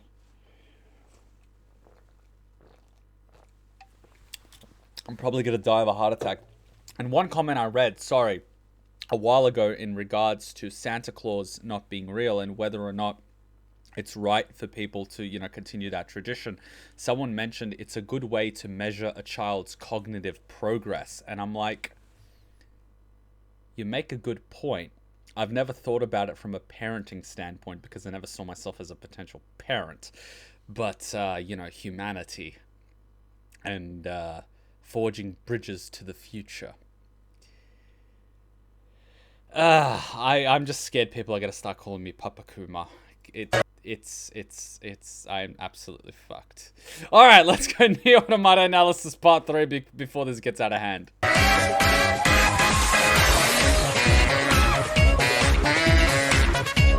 You guys are chilling.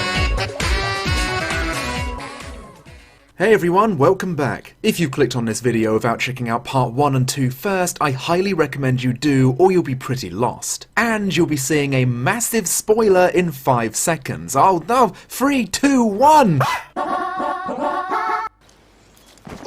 2B is dead, and you won't be in control of her for the rest of the game. It's a hard fact to swallow, but that's the reality the game is giving us. 9S, committed on killing A2, was knocked down into the ravine as a mysterious white tower sprouted from the ground. One thing I love about the fallout of 2B's demise is the little time you have to mourn 2B's death. The only thing we're left with as the screen fades to black are the robotic voices of 2 emotionless pods, confirming to us that she is indeed gone, and it's now probably time to jump onto the next tsundere Tinkan bombshell. At this point, the game splits. You have the choice of following the path of A2 or 9S. For the video's sake, we'll be following the path of A2, which gives us a teeny tiny little glimpse into her life before the main events of Nier Automata ever began. And speaking of those very events, I think it's finally time to give you all a little context into the Yorha stage play, a prequel to Automata and A2. Now, all I gotta say is you can actually read this, and I thank you very much, someone showed me. If you talk to Anamone in the resistance camp in Route C,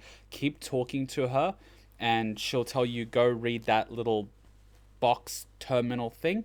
You can read the story of what happened. And there's music in the background. If you haven't, go do it. If you don't have the game, we've done that in our playthrough of part 1 of Route C. It's freaking amazing.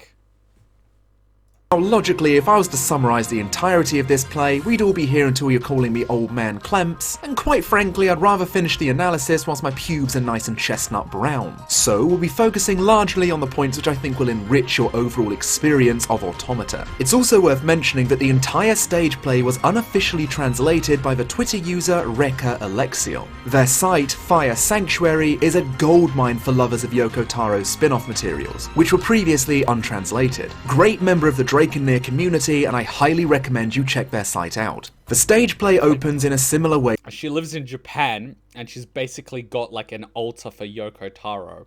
I don't know if she's a super fan or a borderline stalker. The only thing she's missing from her altar is Yoko Taro himself. It's pretty scary. To Automata, a group of Yorha troops are sent down to Earth to fight machine lifeforms. However, this time they're sent down to Pearl Harbor and things take a much more violent turn for the worse.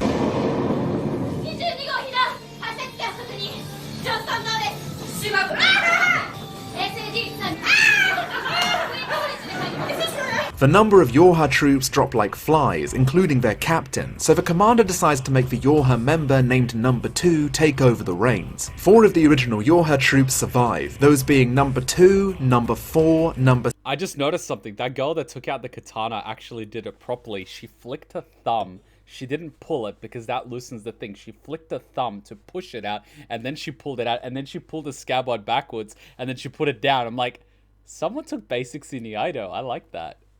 I like that. 16 and number 21. Number 2 also happens to be the former name of the android we now know as A2. They're saved by the resistance camp after they're attacked by a large number of machines. These specific androids were sent down by command and abandoned on Earth for over 100 to 200 years. At first, the resistance see the Yorha troops as a threat, since they had no idea that new models of androids were even being produced, but eventually agreed to welcome them into their ranks after they save an android called Lily from succumbing to the logic virus.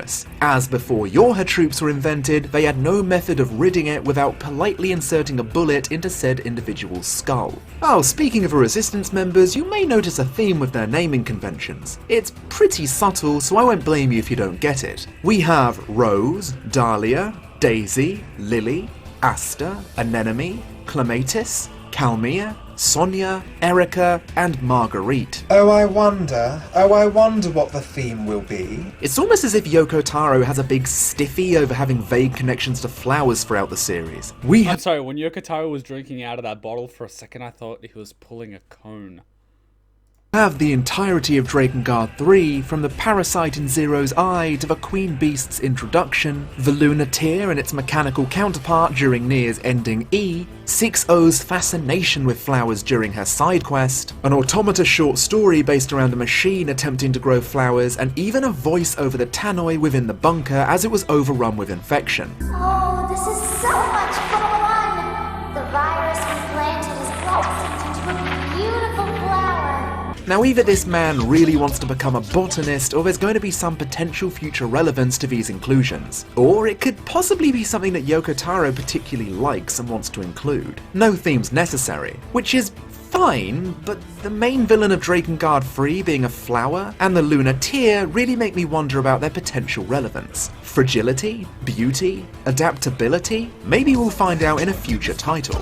Back onto the stage play. For a majority of the play's runtime, it revolves around a lot of the themes we're already familiar to. What it really means to be alive, what it really means to be human. There's a lot of the same talk of individuality within this play, especially when it comes down to memories. Every android within this squad were assigned human memories, presumably extracted from the Gestalt data on the moon or by some other means. For number 4, she has the memories of being a regular schoolgirl, hanging out with her friends, playing games, and dressing up, etc. For number 2, she has the memories of living out in the country with her grandmother. Here's where I'll go all the way back to part 1 of the analysis, where I addressed A2's possible connection to the fan favourite Kaine from the original Nier. Now first and foremost, this is nothing more than a popular fan theory. Do I believe it's true? I'd like to think so. Now when I say A2 is connected to Kaine, I don't mean this Kaine. This Kaine is the replicant of the real Kaine. And that's the one I think A2's memories have possibly been taken from. The original human version of Kaine also lived with her grandmother back when humans were alive on Earth, as made apparent by the Nier drama CD. However, the general attitude of the grandmother named Kali within the CD is fairly abusive and rude. Can you move your car, please? Compared to the peaceful life A2's memories seem to recollect. The similarities between her post-stage play personality and Kaine's, however, are too close for comfort. And to then throw in a segment about grandmothers, something which is a key emotional memory that Kaine clings onto, seems to be nodding heavily towards the fanbase with a slow, meticulous wink.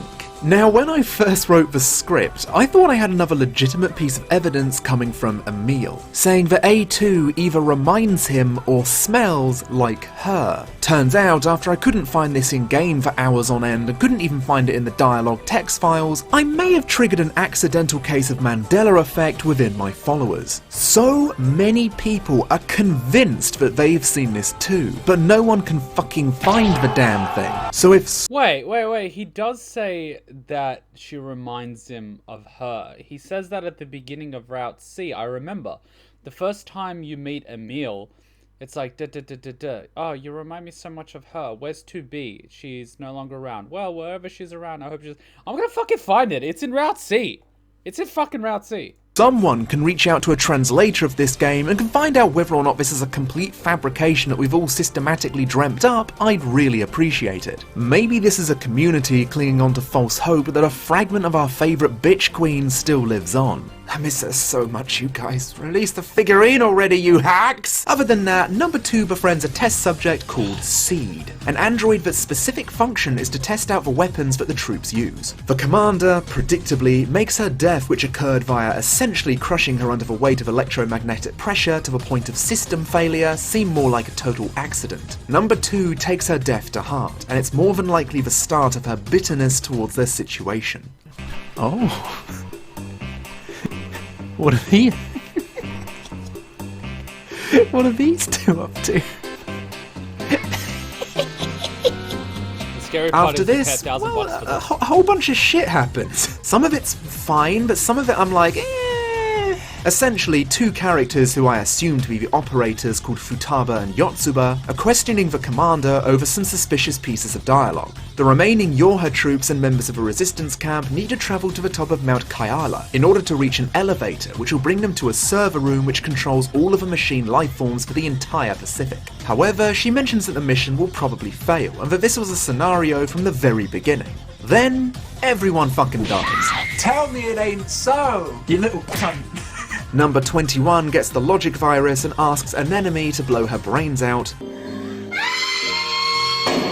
Are you okay? Number 16 takes herself out in a group detonation with Lily, Marguerite and Dahlia, which always struck me as weird, considering how the first time we meet with Lily, she's noted as being different from the other androids because her fear of death is alarmingly high. But apparently in the few acts she's been on, she transitioned from death?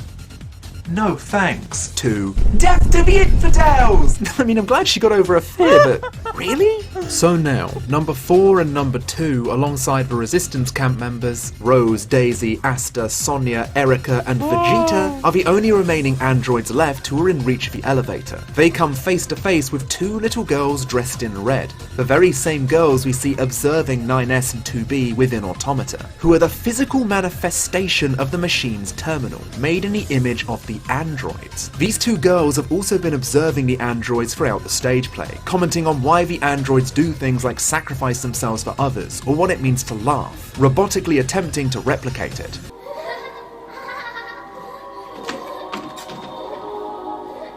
La la la la la la la la. Watch your dance. Such fun. Daisy, Erica, and Asta are quickly obliterated by the machines under the control of the Red Girls. The 2 Red Girls then decide to drop number 2's motivation into going against Command, and becoming the A2 we know today. They announce that by hacking, they found out this entire thing was pre-planned by Command. The Yorha squadron was created as experimental weapons. The data that will be uploaded from their deaths will be used to create even stronger Yorha models. Shortly after, Rose dies protecting Sonia from the biomachines, leaving number 4 and number 2 as the last ones standing. Number 4's all fuck you, but the Red Girls are all fuck you times 2, nya nya, and proceed to use the reanimated resistance members to finish her off. Number 2 is, by this point, a little fucking grumpy, but the Red Girls, naming themselves Term Alpha and Term Beta, drop the final nail in the coffin towards number 2's eventual defiance. None of the Yorha troops sent down to Earth knew their black box capabilities, and the fact they can be used as bombs, which will detonate the server room.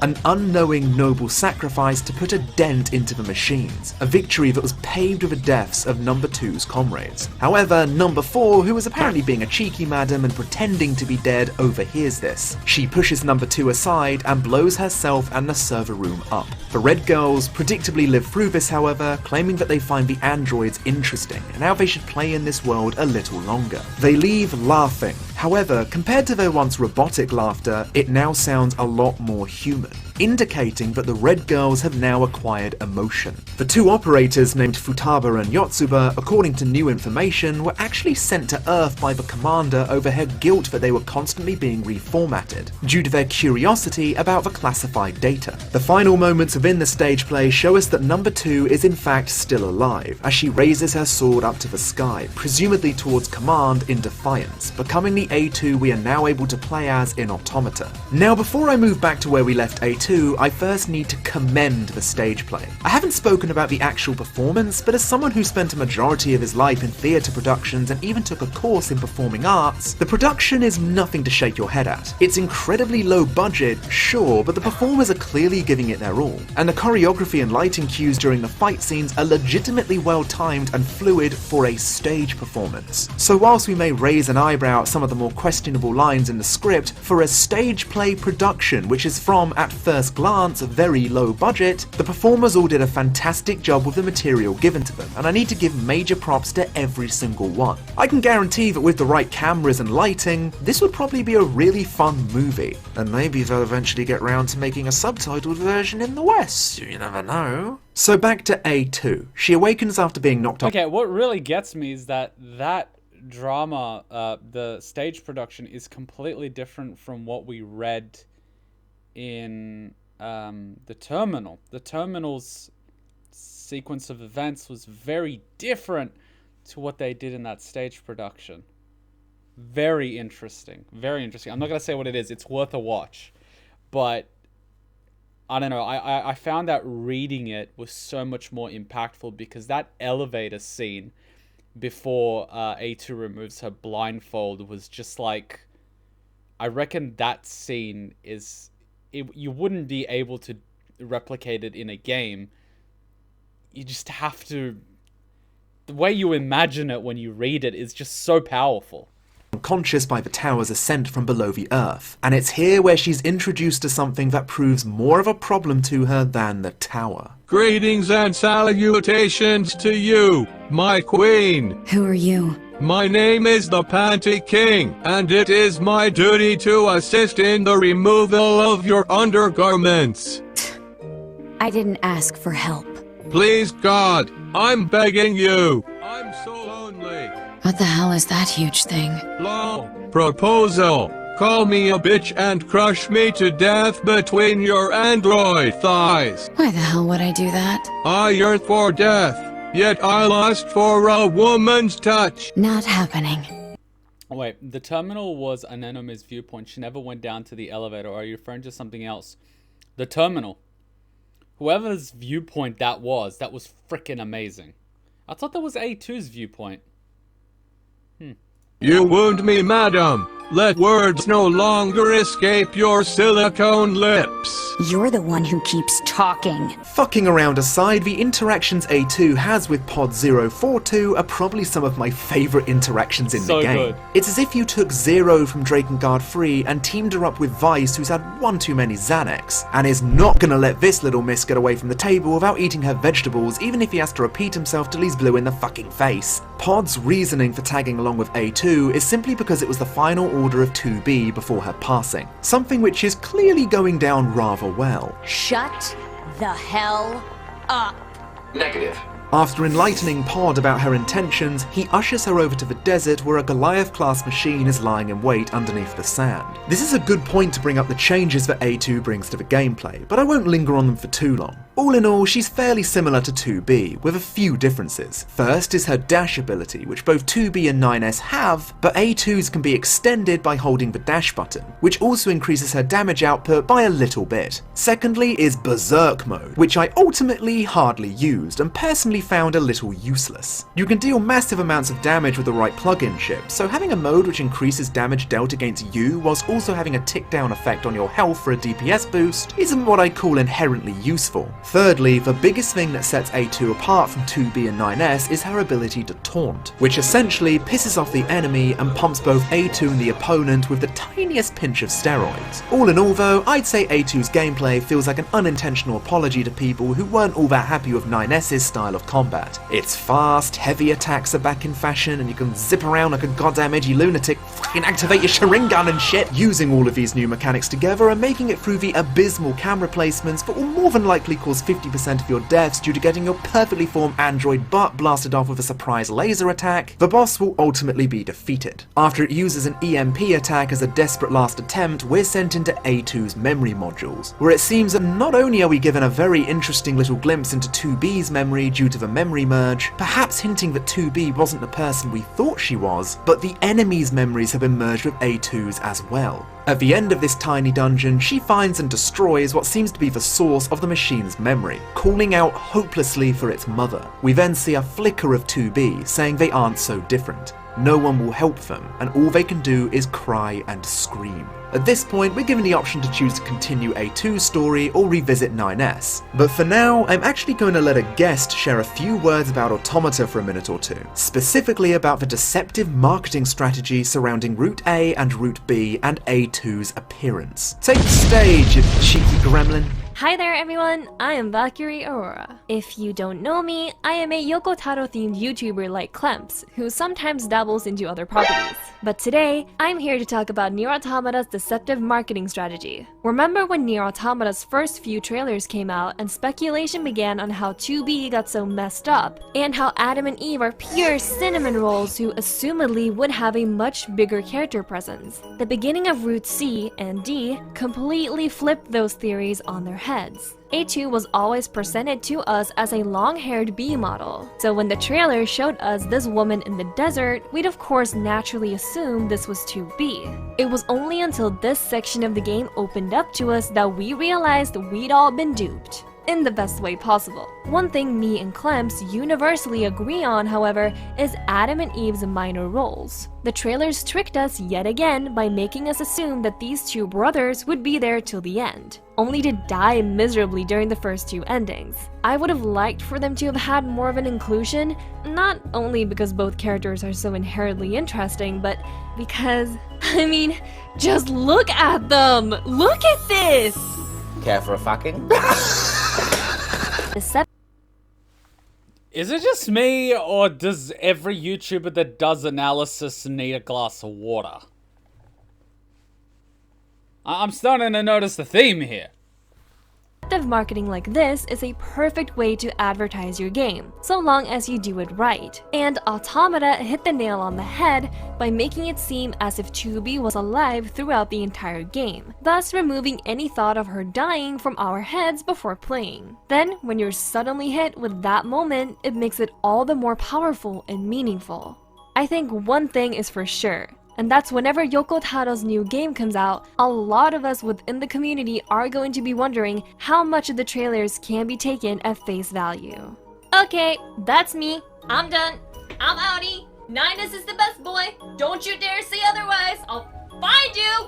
I'm out! The deceptive marketing was so strong that during the segments in the desert whilst A2 was fighting for Goliath and seeing how the cutscenes were in fact A2 and not 2B, I think it was really at this point where I accepted 2B's death completely and had a newfound appreciation for when deceptive marketing can actually be done to benefit a user's experience rather than serve as a detriment. So moving back onto the story, A2 has woken up after her encounter with the Goliath. Turns out her fuel filter is clogged due to all of the sand in the vicinity, which, I don't know, causes either clogged arteries or severe constipation. But the fact is, due to Command being completely destroyed and being wanted dead or alive by Yorha anyways, the only place she can get repairs are from the Resistance camp, a place she must have avoided for some time after the slaughter of her companions. Upon reaching the camp, she happens upon Pascal, who's being hounded by aggressive machines. Noticing that she has the attitude of a rabid dog, he quickly explains that he's passive and means her no harm. Please don't end my life, you sexually provocative psychopath. You're actually given the choice to kill him here, the correct option obviously being to let him live. If you choose to kill him, you're booted back to the start screen with a patronizing slap on the cheek. Within the Resistance camp, A2 meets with an enemy for the first time since the stage play. An enemy pleased to see that she still lives. A2 breaks the news to an enemy that 2B is dead, and when asked if she wants to be shown around the camp, she declines, stating that 2B's memory lie within her sword. I'll admit, I never truly understood this part, as in 2B's memory transfer to A2. Please correct me if I'm wrong,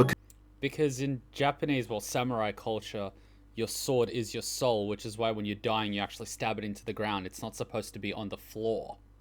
Like, that's the thing. Your sword is your soul, which is why it was so significant if someone had to sell their sword or lost their sword or their sword was stolen. It's basically your soul getting taken. So I don't know if they put that into the game and then put a memory, or maybe just has a USB port. I don't know.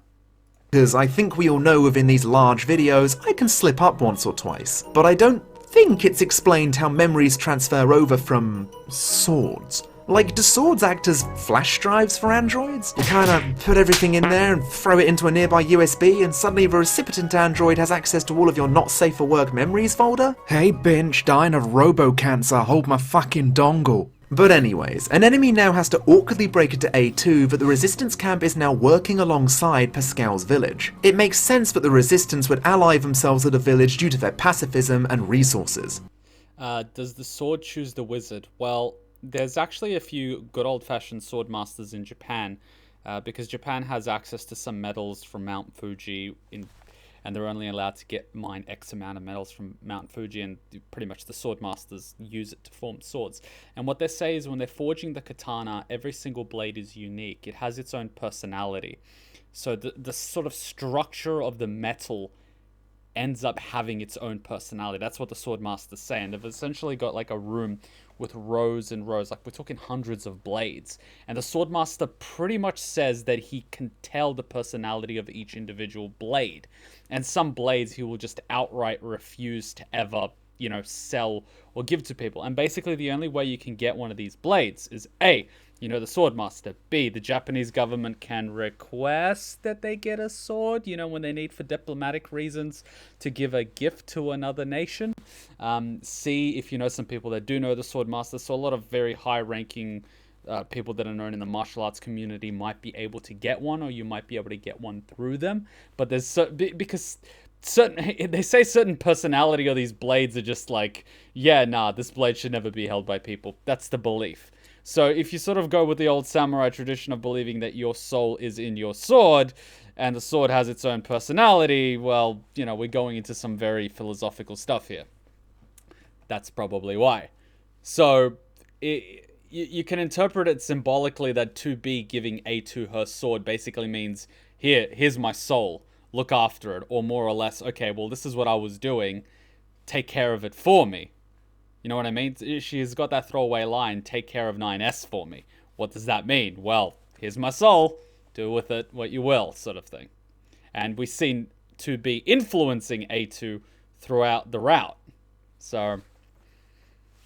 But for A2, whose only goal has been to annihilate machines, it might be a little difficult to understand. That being said, she did choose not to kill Pascal. Perhaps 2B's memories are having more of an effect on her subconsciousness than we originally thought. When they get to Pascal's village, Pod 042 walks her over to him like a father walking his angsty teenage daughter over to a distant relative, and requests a new fuel filter so she'll no longer have a bad case of the grumpy dumpies. Now, when I first played Automata, the next hour or so got me a little restless. It's a combination of fetch quests and going back and forth from Pascal's village to the resistance camp. And during my first playthrough, I was being a big baby and wanted something that felt a little more story crucial. It was probably one of the few nitpicks I had, that and the single most cursed enemy I've ever encountered in a game. Which one? Oh, right. Tripping. I felt this until my second and third playthrough, when I took into account how well this segment does at setting up a perfect calm before the storm scenario. During the back and forth, we're shown a side of A2 that we haven't seen before. She's actually socializing, albeit extremely badly, with the machines. Maybe this is due to 2B's memories influencing her persona, but the fact is, instead of mindlessly slaughtering machines to quench her revenge, she's begrudgingly helping the children create something to play on. Even offers to pay Pascal back for the fuel filter he gave her due to handing it over for free. It's great that the game was setting up this lighter side to A2, because when we eventually hit the crotch punch moment, we can sympathize somewhat with the character we're controlling. Before we whip open our umbrellas and brace for the incoming storm, our robo-daddy over here is reading a book on philosophy, specifically the works of the German-born Friedrich Nietzsche.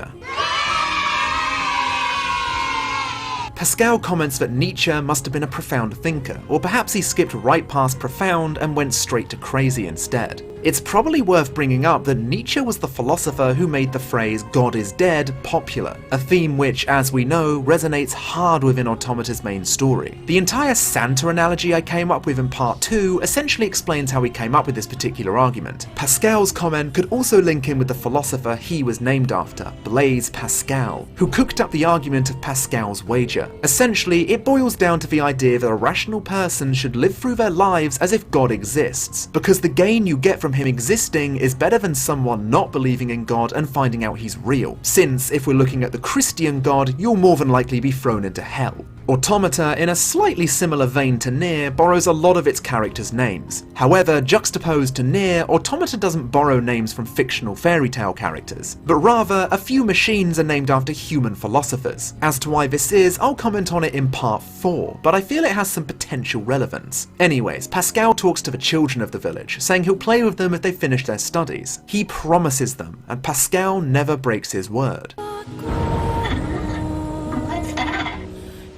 This bodes well. Playing as A2 on the back and forth fetch quest, we suddenly get an urgent call from Pascal. Something horrible is going down at the machine village, and there's no way to teleport there, meaning we have a nice 5-minute journey thinking about what terrible thing could be taking place.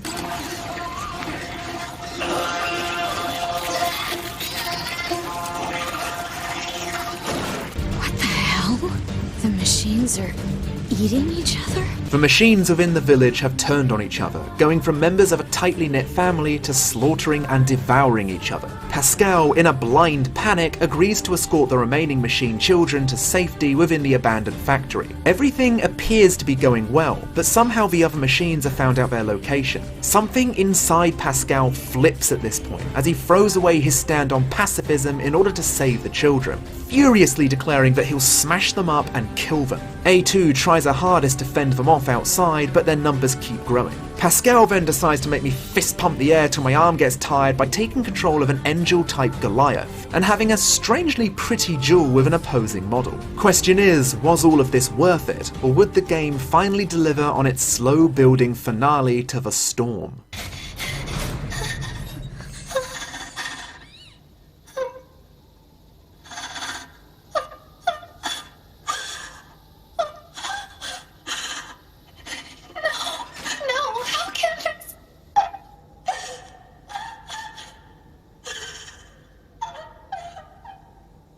It turns out that Pascal made a mistake, something he could have never fully predicted. He taught the children about fear. By teaching them about fear, they took their own lives instead of using it as an instinct to survive. Because of this, Pascal has decided that he can no longer live with the heartbreak inside of him, and asks A2 to either kill him or destroy his memory. There's also a third option, which is to leave him entirely. And the more I thought about it, leaving him is perhaps the more human approach. Killing him could be seen as an inhuman act. Taking a life due to heartbreak is an extremely harsh method to help someone get over their grief. And if this was the case in real life, there would never be a single teenage girl or boy. Deleting his memory at first seems like a more humane way of dealing with it. However, as we know from machines, they have a tendency to repeat the same mistakes over and over again, meaning that Pascal would only try to replicate this idea of a village again in the future, and the results may very well end up the same. Leaving him gives him the act of free will. He could take his own life, or live with his heartbreak, and eventually find a solution to move on, as humans do. And whilst this situation is something, I hope, a huge portion of us would never have to experience, I think this third option would in the long run be considered the correct choice, if any of them are even correct at all. However, that being said, in this playthrough I actually decided on wiping his memory, because what happens later because of this only makes this entire situation even more tragic. This I want to see. Thank you, A2. Thank you. Moving past that tragedy, the game now auto-locks us into whoever's path we didn't initially complete first. For us, it's the walking tragedy 9S. He wakes up to find a couple of old friends being all, "I'll suck your dick." "Oh, give us a minute, pet." Something you'll notice throughout 9S's segments is that he's essentially the polar opposite in terms of character growth. Whilst A2 warms as a personality, 9S gets colder. One of the first things he asks when he wakes up is, "Where's 2B?" which not only confirms to 9S that she is indeed dead, but also reminds the audience that our Butimus Maximus is now in the scrap heap. Turns out Now, Deviler and Poplar in this game are separate models to the one we knew in the original Nier. The Deviler and Poplar type of android were apparently spread across the globe to watch over the replicants, but when the disaster occurred with the models we're familiar with, the Deviler-Poplar android type was ostracized around the globe for their sins. Another classic link into human behavior. I don't think any of us can deny after World War II, even if a German civilian was totally opposed to the war, they were still spat at in the street due to the sins of their ex-leader. Even if these particular models weren't involved, they're still universally despised due to their appearance, resembling those who essentially allowed the extinction of humanity. What's even more messed up is that these two models have absolutely no memory of the large-scale operation they were created to oversee, due to the records from that time being deleted. They now serve as guinea pigs, allowed to remain in the resistance camp to repair broken android parts. They even see this as atoning for their sins, despite not doing anything whatsoever and having no memory of the event occurring. After thanking the twins, 9S sets off to take a look into the strange machine structure that appears to resemble the material that we used in Adam's copied city. He attempts to hack into the door, but it's all sorry, and a mocking female voice tells him he needs to visit 3 structures in order to unlock it. He also admits to Pod that after he's destroyed every single machine, he'll find and kill A2. This is what 9S will be doing for his segment, running to different areas, finding these strange machine structures, and destroying the core. The first one he gets to introduces the android to the angelic alphabet. Pod 153 translates it as meat box. Pleasant. During his ascent into the meat box, we see his insanely obvious denial of the machine's ability to feel pain, ignoring their cries and yelling at them to shut up. 2 out of 3 of these boxes that 9S has to ascend into are essentially arenas, which are filled with things to break down 9S's already fragile mental state and very angry machines. Come on, coward! Coward! I know that I want to punch you in the nose. I'll beat your goddamn ass, you son of a bitch! You're an intellectual dumbass, and I'm coming! Making it to the top, 9S, in a sociopathic state, orders Pod 153 to use everything she has on the core, which is begging to be helped. Even the Pod questions this act, but regardless, she follows her orders and obliterates it. The further 9S goes, the more he breaks. His Pod tries to get him to undergo some sort of medical check and to rest, but 9S predictably ignores her pleas. The next structure, named the Soul Box, is an interesting one. In here, the female voice from the tower tells 9S that he's being gifted for all of the machine lives that he's taken. Eventually, he gets the biggest prize of them all, the information that Yorha black boxes are made out of machine cores. 9S's reaction here is, in my opinion, weak for the importance of the reveal. Yes, they go into more detail later, but considering how vitally important this information is, it would have been nice to have the game slow down a bit with a cutscene, allowing this information to sink in. This information being that Yorha androids and machines are basically one and the same. Machines that repeat things over and over, being unable to learn. Androids that now do things over and over.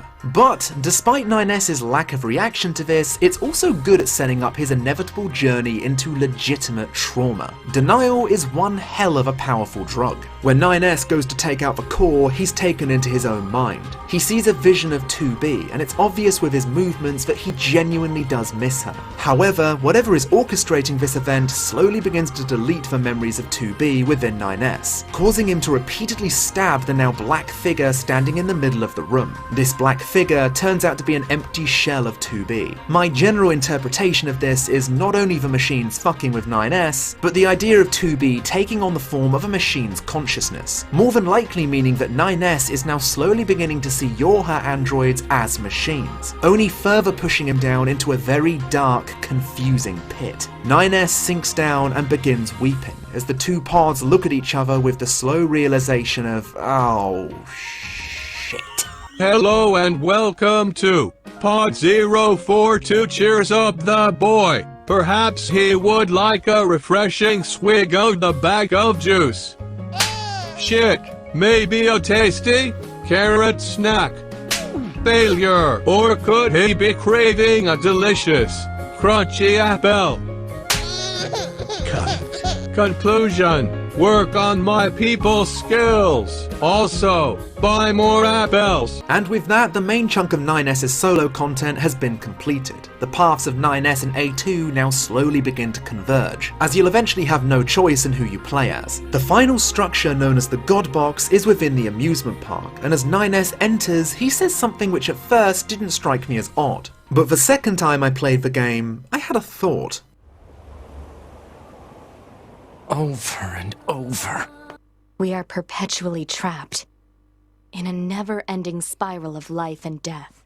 I fear our enemies have picked up on Lady Zero's weakness, your dislike of performing the same task over and over and over again. So, if this is the end of this branch, then... Wait, what? Oh gosh, I didn't lose a recording by accident, did I? Well, sure. That's all I'm supposed to be doing. But after all these bad endings you keep encountering, I'm really tempted to help. Over and over, perpetually trapped. I have something which is little more than a theory, so please don't think this is truth, rather the speculation of a big fan. I believe that the timeline of the Drake and Nier universe is similar to that of a thorny crown. By that I mean it's a loop with branching paths splitting off from it. The path that the main games play out on, however, are all on this loop, and eventually at some stage the timeline will simply loop back around, having the same events occur over and over again. The reason why I included the tedium of killing things ad nauseum, something which is taken mainly from the Drakengard series, was to link it with Automata's themes of over and over. Again, it's like poetry, so if they rhyme. Something that Accord says in Drakengard 3 makes me think this loop theory might have some validity, since she claims she's from the old world. By the way, I love her. I want to kiss that rosy little cheek.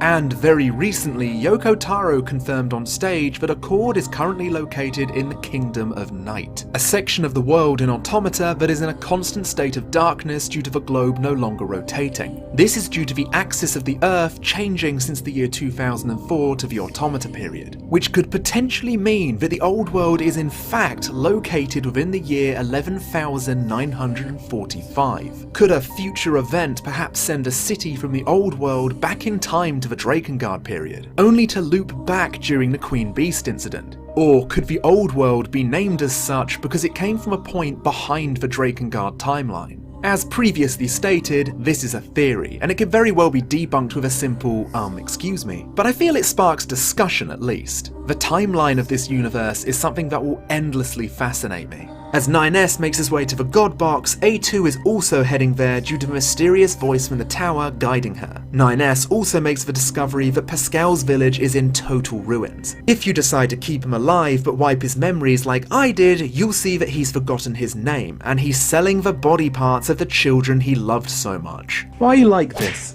This is why I believe wiping his memory is honestly a much crueler act than keeping him alive and letting him suffer. He could potentially let his sadness become strength, but instead this is where he's left. No memory of who he was, selling scraps of children, and more than likely ready to start this entire process all over again. Now, 9S enters the God Box and heads to the top, where he meets a familiar face. A familiar face whose story only becomes more tragic if you play her side quests. Operator 210, who was sent down to Earth with B model technology, renaming herself 21B, has now gone insane with the logic virus. During this fight, you can faintly hear her talking about how she just wanted a family. Within the side quest she gives you, she asks you to gather data on humans and a thing they had called families. This is why before, when she was talking to 9S as if she was patronizing him, she was actually trying her best to treat him like a son or a younger brother. All she wanted was a family to call her own. But A2 drops in at the worst possible moment, killing 210 and giving 9S even more motivation to see her dead. 2B told you to be a good boy. Yeah, well, I don't see 2B, so I'm gonna be quite the rascally little cunt. Alright, fam.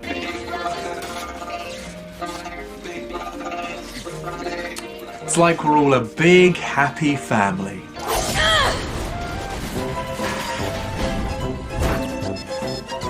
9S awakens with the God Box destroyed, Pod 153 informing him that 210's black box signal is gone. You now have to make the solemn walk back to the tower, where we now have enough keys to enter. We then reach a segment which is less of a wink to fans of the original game and more of a punch to the arm. I'm sure this moment was meant to make fans be all, "Ah, they're up to it again, I see. Those cheeky robot cunts." However, this is anything but the case. Deviler and Popola are here to help 9S enter the tower by fending back the machines, thinking that doing so will atone for the sins of the past. Both of the girls sacrifice themselves so 9S can enter his final destination, meaning the android now has to leave even more friends behind.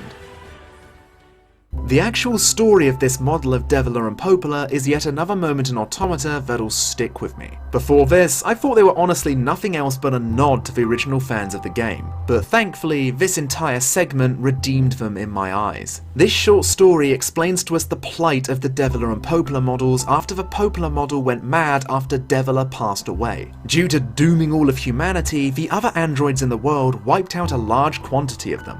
This pair sticking together and surviving in harsh conditions, using each other as anchors and emotional support. What's sad is, I believe any Deviler and Popola model would go insane if one or the other were to pass. They were created to always be together, so to have one stop functioning would be like having your entire reason to live stripped out from you. The ending of the story confirms why Deviler and Popola now have this feverish need to atone for past sins. As punishment for their model's past mistake, they were reformatted and installed with a constant feeling of guilt. In some ways, the twins' final sacrifice is my hope that by doing this, the inhuman method of making them feel guilt will be washed away from them. But knowing how this universe works, I have my doubts. If anything, the fact they both passed away together makes me happy one didn't die before the other. A true bittersweet happiness. Does this game wanna, like, kill us anymore? It's so cruel. Okay, right, let's lighten up the mood a little. Before you leave, I have an update regarding this series, and it's mainly about Part 4. I initially planned to combine Part 3 and 4 together, however, as you can see, Part 3 became a beast of a project on its own. In order to stop myself from burning out horribly, I've decided to make a smaller video in between Part 3 and 4, which is based on a show that I've been meaning to cover for a few months or so. Part 4 will absolutely be the finale though, and will include things like the Yorha Boys stage play, side materials, and of course ending Y. So hopefully you'll all look forward to that when it comes out. Big thanks to Valkyrie Aurora for her cameo. You can find all of her content and more down below in the description if you want some more Drake and Nier content to scratch the itch. And the artist responsible for her avatars is the wonderfully talented Milk Girl on Twitter. Her info can also be found down below, so go and commission her because she definitely deserves it. As far as what you can do to help the channel, the best possible thing you can do for me at the moment is to share this Automata series. If you think I put in a lot of work into these videos, then sharing them around and subscribing would make me a very happy boy indeed. Of course, there's also my Patreon, which has been a goddamn rock during these last few months. Absurdly happy I have people willing to help me out with my videos. And if you want to help and see your name scrolling by on the right, then by all means, go check out the link found down below. Thanks for sticking with me during this massive project, and I'll see you all next time. Alright, so, because we had another 40-minute segment, I think it's only right that we take a short little break, but given the comments that I've been reading, and I have been reading all of them throughout the thing, I just don't want to stop every 2 seconds. Was I the only one, and this is something that usually happens when I finish a TV show, an anime, or a game series, you feel that emptiness where you don't know what you're supposed, you know what I mean? You finish something and you're just empty. You're just empty. Empty. That's what I felt for a while. That's what I felt for a while. So I think it's a good idea for us to take a little break, just so we can continue. But since I don't want to leave you guys that don't need the break just sitting here doing nothing, I've edited out that little Romeo's and Juliet's clip that I haven't released yet. I really want to just put that in the background while we're grabbing a quick little break, because I think it's pretty nice. I don't want to leave you guys with absolutely nothing while we're grabbing a break. I haven't seen ending Y. I know it's the Emil ending. I've heard from you guys that you have to collect all the weapons, that you have to upgrade them and all that sort of stuff. I don't think it's feasible for me to do it. And I do only have the standard edition. I don't have the Become as Gods or Yorha edition. And you can't actually do a digital upgrade of your game. So if I wanted to play the Yorha edition with all the DLCs, I'd have to start from scratch. And given that we can only stream twice a week, it doesn't make sense. It makes a lot more sense for us to watch it as a video. But that being said, I'm going to leave this little clip playing while we grab a quick 2-3 minute break. Romeos and Juliets. Personally, this is one of the highlights of the playthrough for me, just because it was just so...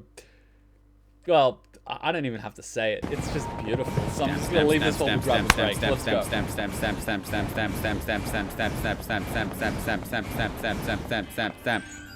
The fuck?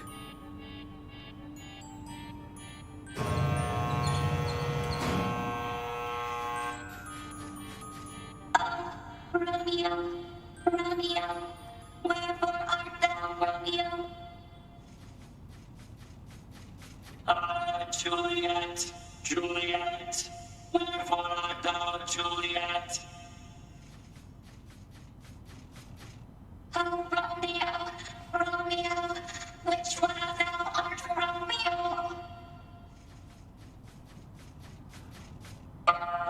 Juliet, Juliet, I am not overly sure. Oh, Romeo, Romeo, then let us call thy numbers. Juliet, Juliet, then I shall take thy life. No, don't. Die, Romeo, thou stupid asshole. I shall make thee regret the day of thy birth. I shall make thee taste the dirt.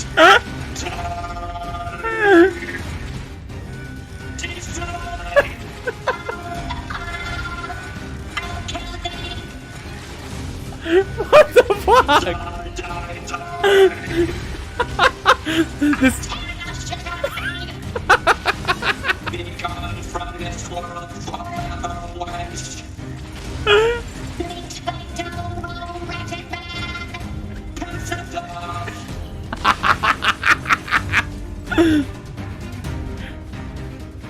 My Romeos are no more.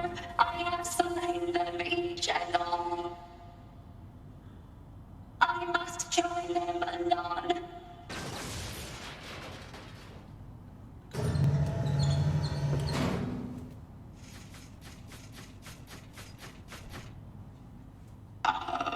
Well, I suppose this marks the end of our production of Romeos and Juliets. Please watch your step as you exit. If you'd like to have your card stamped, please come this way. That was beautiful. That was beautiful. That is the highlight for this video. This is why I need to edit this LP, because at the beginning of every LP is a highlight, and this is gonna be one of them. It is beautiful. Oh my god. That is just beautiful. Right then, here you are.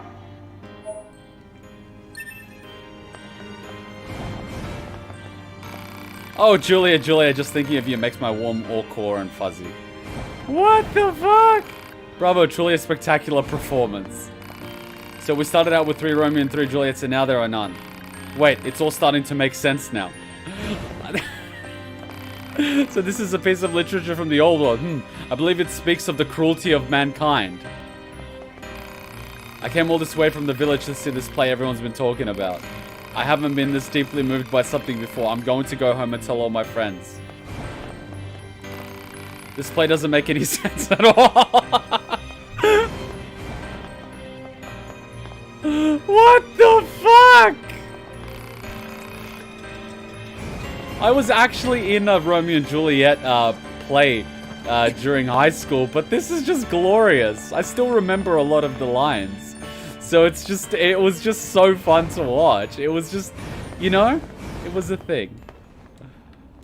Alright, so I have little Cheeky-chan here in my lap. I didn't want to leave her alone while we were doing all this stuff. let's continue with part 4. Let's see.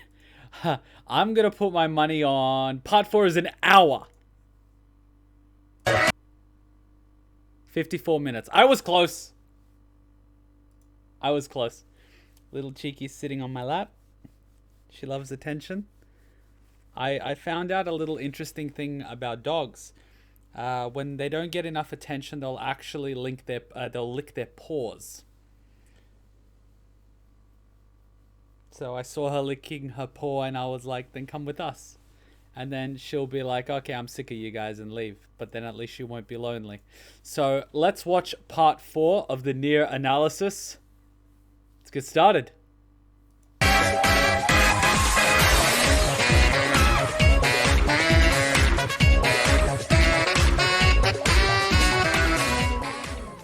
Hello everyone and welcome to part 4 of my Automata analysis. Go back and watch the other parts so you aren't scratching your head, and why not subscribe while you're at it to help me out. We've got a ton of stuff to cover, so oh boy, here we go. We left our deteriorating protagonist entering the strange machine structure known as the Tower, its insides looking to be an improved version of Adam's copied city. As he ascends, he fights his way past infected Yorha troops until he makes it to a room that could potentially stop him in his tracks. But as we know, some Yorha models tend to have a slightly warped perception of what affection means, as he snarls at them in a way which gives me some severe Keim flashbacks. As he tears into the 2B models like they're an early birthday present, he tells them not to worry, as he's going to kill them. This segment feels as if all of the love, be it platonic or romantic, and misery 9S holds towards 2B are flowing out and combining with the bloodlust he also harbours towards her. The removal of his blindfold possibly signifying his disconnect to Project Yorha, or maybe a way for his slaughtering to feel even more personal. This is absolutely the exact moment where 9S shatters, a point of no return. After witnessing his comrades being taken out callously by the machines, after seeing the one person who stuck with him till the end being murdered in front of him, using his vendetta against A2 as a driving force to push him going forward, only to do what A2 did, but again and again, pushes his trauma to an almost maniacal state. He gives in to the feelings he vehemently denied whilst being interrogated by Adam, and comes to embrace the joys of bloodletting. However, after stabbing one of the models, it appears there's one more birthday surprise left for our growing baby boy. Gotcha, you little fucking bitch. Hard cut to A2, and trust me, the game will be doing this a fair bit from now on, who goes to check out the tower simply because Pod confirms it to be open. She makes her way past the felled victims of 9S before coming across this. Well, that's the thing.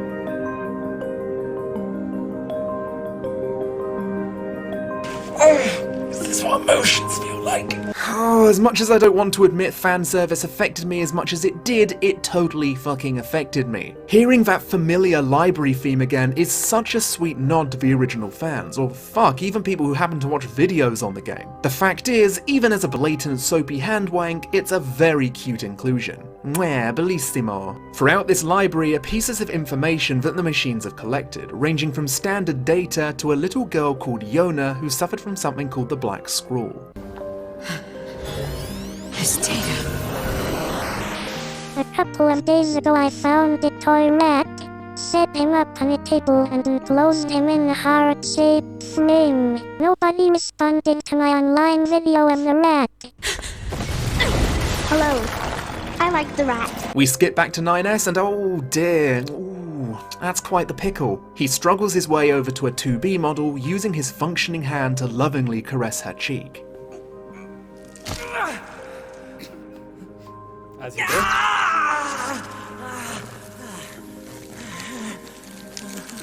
2B and 9S are now intimately connected. Intimacy through pain, dismemberment, and violence, because of course that's how it had to be. The issue is that by replacing his arm, he made a grave error, or maybe he just doesn't care by this point. The logic virus has made its way into his body from the transplanted part. He eliminates it, but viruses can be tricky little things. He makes his way into the next room where he meets with the central antagonist of Nier Automata, the Red Girls. This is technically the first time we've seen them face to face, however, they've always been silent watchers throughout our experiences. Because you made it this far, we have a special announcement just for you.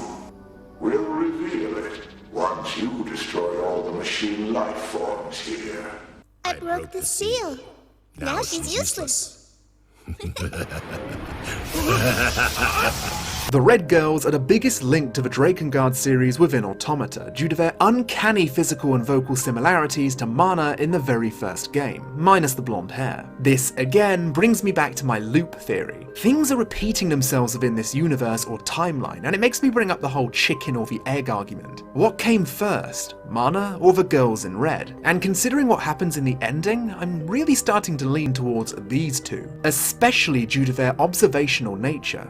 Watchers, if you will. After pissing in 9S's soup even more by forcing him to slaughter more machines in order to receive his prize, the revelation is finally dropped. Yorha models are expendable. This information is secret to the point where even the commander of the bunker couldn't access it when she was alive. Essentially, a virtual backdoor would open within the bunker and would intentionally allow the logic virus in. By sending the logic virus in through the back door, everything about the older models of Project Yorha will have been destroyed, including any evidence that humans aren't alive on the moon. This means the updated combat data will be used to make even more efficient android models and to completely cement the idea that humanity is alive and well on the moon, due to the evidence being washed away. This particular theme of being discarded and thrown away like your last week's trash also crops up in another piece of Automata media that I promised I'd cover. But how can I transition into something that predates Automata itself? Oh no! What's this? It appears that Dark Clemps is here to send me back into the distant past. You rascal!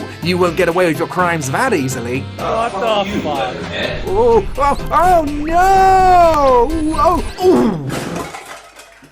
What the fuck? Oh, what's this? Also, Dark Clemps fucking died. He's not coming back. So yes, I will be talking about the recently released Yorha Boys stage play. I was never really expecting this series to go on for as long as it did, and wouldn't you know it, it's out now, so may as well. What exactly is this stage play? I've talked about the previous one and its relation to A2, but this one really did seem to come out of nowhere. First and foremost, I need to say that this summary will be brief. In quotation marks going out the door. It definitely doesn't have enough content within it to constitute a separate video, and honestly, I want all of you to know at least the very basics of all of the Automata stage plays. After watching it, I can say this. They have a much bigger budget than they did before, having a much wider space to perform and unleash their on-point choreography. Costumes have been updated, so they now match the aesthetic of the game, and not like something that costs a cheeky tenner from the local charity shops. And unfortunately, if you've completed Automata, you won't be getting much in terms of answers. Rather, it adds a little more insight into the workings of Project Yorha and its experiments to progress in its evolution. Don't go into this expecting an explanation about the logic virus or what the fuck happened to Angelus's body. It's simply a spin-off story contained within the Automata timeline. What do I mean by this? Well, there's no better place to start than right at the beginning. What a thrill. So, right off the bat, we're introduced to a handful of our main characters. Number 9, number 21, and number 22. Number 21 and 22 being twin models that always fight alongside each other. We start off strong with this innocent young soul, all free of frowns, and the grumpy wumpies being a little too fascinated with the birds he can hear, leading to them getting a teensy bit distracted and getting smacked in the face of an EMP bomb.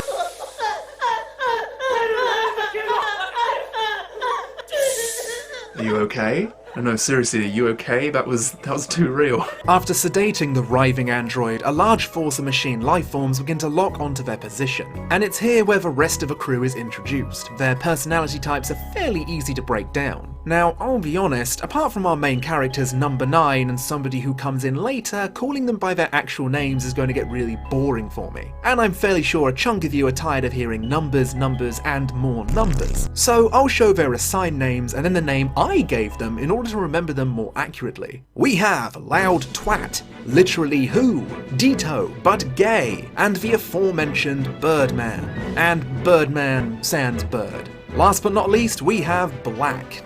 Yeah, I really didn't need to rename him, it's kind of self-explanatory there. So to power through this basic synopsis, the instructor named Black, who is the opposite of a commander named White, is essentially the teacher of the male model series, teaching them combat training and assumedly other necessary functions. Roxas, would you do with Kyrie? A flashback tells us that apart from Loud, Twat, and literally Who, the other members of the unit were introduced later. The most important one being Number 9, a healer model whose main usage is to back up the other models' memory data. When they aren't bonding in the school-like environment, they're sent out to take care of machine life forms, usually dying in the process, getting backed up by Number 9 and proceeding to lose a week or sometimes up to a month's worth of memories. This, combined with the usual automata messages we're used to thanks to the game itself and the other stage play, is the main conflict our heroes have to fight through. The concept of losing, let's say, 3 months of memories is the equivalent of losing an entirely different person than the memories they go back to.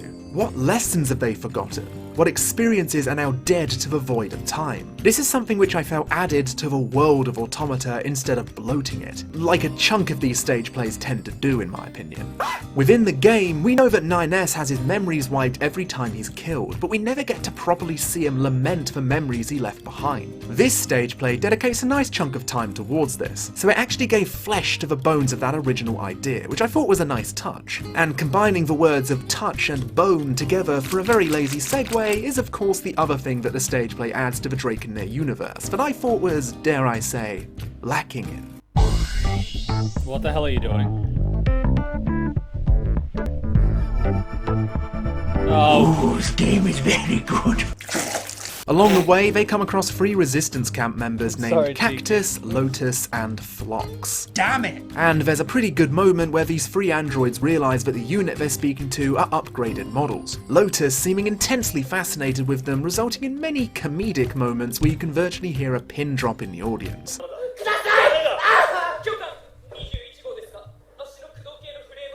Yeah, nice one. Not long after finding the Resistance members, they're introduced to a strange object that the 3 found beforehand, believing it to be a rare artifact they could sell for that good life money. However, it turns out to be something Yorha related, and opens after requesting access. Oh, a boy! This android turns out to be a D model, known for its defensive capabilities and immunity to the logic virus, named Number 2, being a latecomer to the male Yorha squad. Number 2 and Number 9 form a strong bond throughout the course of the play, something which causes Number 2 to be overcome with powerful guilt due to not being a defensive model at all, but an executioner. A model that was created with the sole purpose of killing Yorha troops, to cease rebellions, and to wipe out information that could prove a threat, sent by command to destroy every single member of this class. As shit starts to hit the fan royally for the group, they hijack an aircraft in order to escape from a large number of machine life forms. The 3 resistance camp members just hang around for the ride, I guess. At some point in their journey, Number 9 is all allowing Number 2 to give him a lethal poke in the bum-bum. However, a whole bunch of shenanigans in the other section of the craft stops him at the last minute. Dito but Gay and Loud Twat are staging a coup d'etat, being led by Birdman sans Bird. Their reasoning for doing so is fairly understandable. Command are kind of a bunch of pricks and will send the male squad out to die and repeat again and again, the data from them being used towards making stronger models. And that isn't seen as particularly fair. The instructor apparently sent multiple messages to Command asking them to be more lenient on the boys, but it always fell on deaf ears. After stating they're heading towards the Kingdom of Night, a blind spot for Command due to being on the dark side of the planet, they decide to kidnap Number 9 due to his memory backup skill. Oh fuck, he smell good. And Birdman sans Bird decides to out Number 2 as being an executioner to really get this coup off to a gloriously bloody start. The ship crash lands nowhere near the Kingdom of Night, separating the group into smaller chunks, and instead we're introduced to something a lot of us are now very familiar with. I am, of course, talking about the logic virus.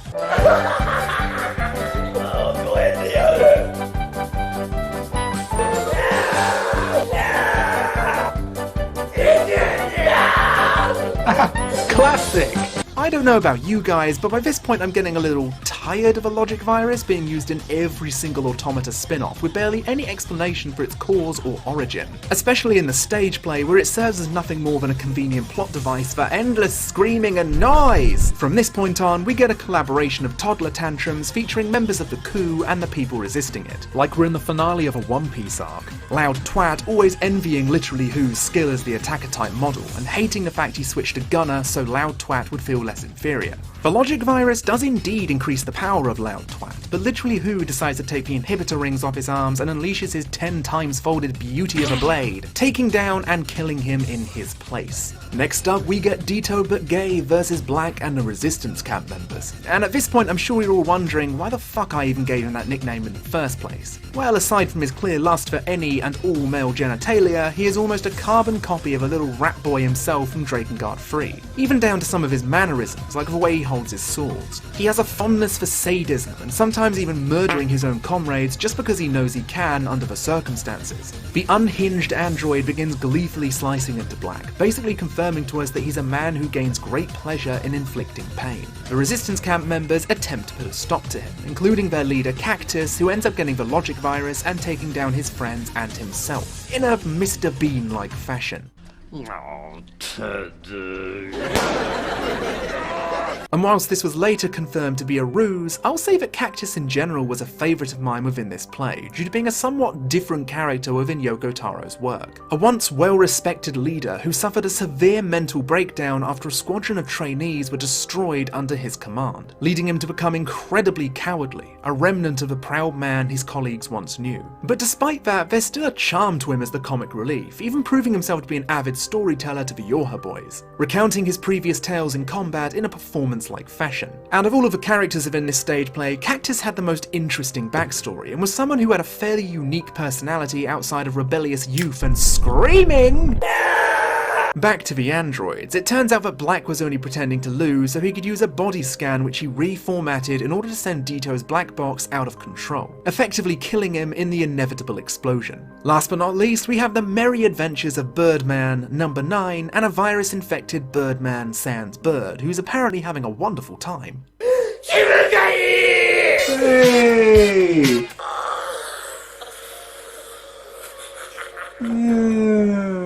Now, as Number 9 and Birdman fight off this hyperactive little mischief maker, the logic virus causes him to berate his twin, but still shows a distinct level of despair when he can't locate him after delivering a near fatal blow. I will say that the actor Murata Hisashi deserves a round of applause after his performance. Needing to juggle the manic nature of the virus and switching to crippling sadness and anger on a dime whilst also smoothly remembering your placement and choreography cues are worth recognizing. So let's not beat around the bush here. Number 2 appears with the intent of finishing off Birdman sans Bird and asks Number 9 whether or not he'd kill him if he turned out to be an enemy. Number 9, predictably, being a delightful bowl of teeth-rotting sweetness, claims that he never ever would. Oh, my friend, my brother. And surprise, surprise, after killing Birdman sans Bird, Number 2 contracts the logic virus, much to Number 9's shock as he was still under the impression he was a defensive type model. Number 9 clumsily crawls his way to Number 2, all the while the infected android tells him how he felt like his soul could be saved by being with him, how he was happy Number 9 still considered him a friend despite his role of executioner. With a swift movement and asking Birdman to take care of Number 9, Number 2 takes his own life. The stage play ends with the revelation that the male squad were a test to see if male attack type androids could be a possibility, and whilst they're stronger than the female models, their inability to work harmoniously proved to be their inevitable downfall. Because of this, all future male Yorha troops will be designated as scanners, explaining why we only ever see female Yorha models in Automata for a majority of the playtime. I'm sorry, I just gotta call this up. They say that the male models are stronger than the female models. Okay, they're fucking androids, like that could be easily fixed. But they say the reason being that they're not going with the males is because they can't work harmoniously like the females can. I call bullshit on that one. Did you see the amount of dick waving we had when 22B came on scene when 2B and 9S were fighting the Goliath thing? I'm sorry, but that's not working harmoniously. That's like, we'll take it from here. We're the FBI. Get the fuck out. That's not working harmoniously. I call bullshit. I reckon all the female androids actually secretly give each other the silent treatment. That's basically what happened to 2B. They were like, she's being too bitchy. Let's give her the silent treatment. Let's not talk to her. At one point, we also hear the familiar voice of 2B, contacting literally Who, being sent to rescue all of the survivors. How strange it is, though, that we never ever hear about these characters ever again after this play. Almost as if someone was sent to silence them permanently. Before the curtain call, we see number 2 speaking to number 9 through a recorded message, stating how despite the possibility of giving up his own life, he was never lonely. He also brings up the question about where an android's soul would be, a fairly interesting one due to the concept of living and dying as a cycle. What even is a soul to an android? He wants number 9 to delete his data that's stored within him, just in case they meet again in the future. A life without the memories of him murdering his friends. It would seem that Yoko Taro is definitely pushing the idea that the numbers 2 and 9 are always connected in some way, and their fates aren't always the ones we hope for. And so ends the You're Her Boys stage play. And if anything is taken away from this, is how you should legitimately check it out if you have a strong interest in the world of Automata. Whilst it doesn't add much in terms of overall world building, the new character interactions and seeing a You're Her squadron composed solely of male troops is a nice change for the palette. Matching the original stage play, the choreography is on point, and the acting overall is a lot more competent. A lot of it can be seen as overacting, but then again, when you're acting on stage, going ham is sometimes a given, and can be infinitely more fun for the audience. And due to their higher budget, they are able to accurately capture the aesthetic and mood of Automata to a very decent degree. Is this something you need to watch? Nah. As I said, it doesn't really add much unless you're invested in the universe, so essentially, go check it out, but it won't keep me up at night if you skip it. If anything, maybe if you aren't the kind of person to go outside of movies or games to enjoy media, perhaps give it a shot, and broaden your overall horizons when it comes to entertainment. It's a joy to see something like this be given a decent budget and be performed to hundreds of adoring fans. It'll be nice to see something like this move to the West at some stage, but it'd also be nice to win the lottery. Some things are just impossible. Before I move on, I also need to give credit to the Twitter user @BeefBulgogi. The video I'm using right now was all translated by them, and without them, I wouldn't have been able to cover this entire topic. Oh yeah, there's a game I still need to cover. Let's get back to that, shall we? After 9S... Well, the one thing they can do, and this is something I've noticed about Yoko Taro's non-game releases, there's no Western copy. The original stage play 1.0, Nier 1.0, there's no subtitles. The You're Boys, which is I believe 1.2 or 1.8 or whatever they called it, or 2.0, there's no subtitles. Now, I get at the time there wasn't enough demand. Sorry for that energy drink. But realistically, how much does it cost to hire 1, maybe 2 people that speak fluent Japanese and can write out English?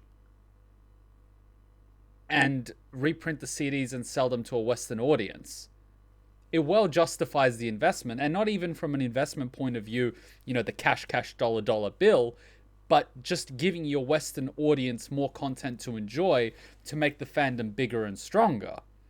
It makes absolute financial and strategic sense to pay for subtitles to be made for these things. Like, it makes absolute sense. I'm honestly shocked that they haven't done it. That being said, I know that they're going to have a live streaming of the You're Boys DVD disc, which you can still buy, but, you know, but at the same time, just like subtitles. Western audiences don't buy extra materials as much as the Japanese audiences, so they won't. That is true, but there is a very small niche of Western audience that does, and I think that the amount of that niche willingness to spend is more than the cost of doing the subtitles. So I think it's justified. I think the shift in culture in Western releases is changing because people in Western releases are more and more now willing to buy extra content. Because now we have a culture of expansions, of DLCs, and of spin-offs and other consoles. So I think it is definitely changing. While traditionally in Japan and other parts of Asia they would, and in the West they wouldn't, I think the culture in the West is slowly changing. And people that are actually invested in a series are willing to. Same way Star Wars, when they were launching Star Wars The Old Republic, they released a novel called Deceived. And a lot of people read it, myself included. Of course, that was written in English, but the point is, there is a willingness to consume extra content. The culture's changing. Effectively tells the Red Girls to eat shit and die, he takes out a few You're Her flight units and proceeds to use one to access the higher floors. His clear descent into madness is showcased by his complete disregard for the corpse that remains in the unit. An android whose compassion for his fellow You're Her member was so strong he had reservations from killing a target wanted dead or alive. That person has been reduced to someone who would throw a body away like trash. In a world where God is effectively dead, is caring about another's life something many would uphold? Or would those few eventually give up and become as cold as the universe that cares nothing for them? Something which needs wrapping up before we shimmy over to A2, other Red Girls, and to a larger degree, the machines they rule over. In part 2, I brought up the fact that machines have treasures that they protect, something which they found. Whilst the network, and by proxy, the Red Girls, scoured through as much data as they could, they of course came across information on humanity, such as traits, personalities, emotions, etc. They also found the Moon server, and the data that resided within, that being the DNA data of Gestalts. It's my belief that the discovery of this was the second spark, the first being BP's ascent from the mountain into another major step into machine evolution. Since I believe to some degree, keep in mind that this is me speculating and nothing more, that the incredibly advanced and intelligent machine network somehow took advantage of this data they found on the moon, and robotically attempted to replicate it within its ranks, taking shape as emotions and reasons to live. Treasures. Simone's beauty, Adam's lust for hatred, Eve's longing for his brother, Pascal's village and the heartbreak that consumed him when his treasure was violently taken away from him.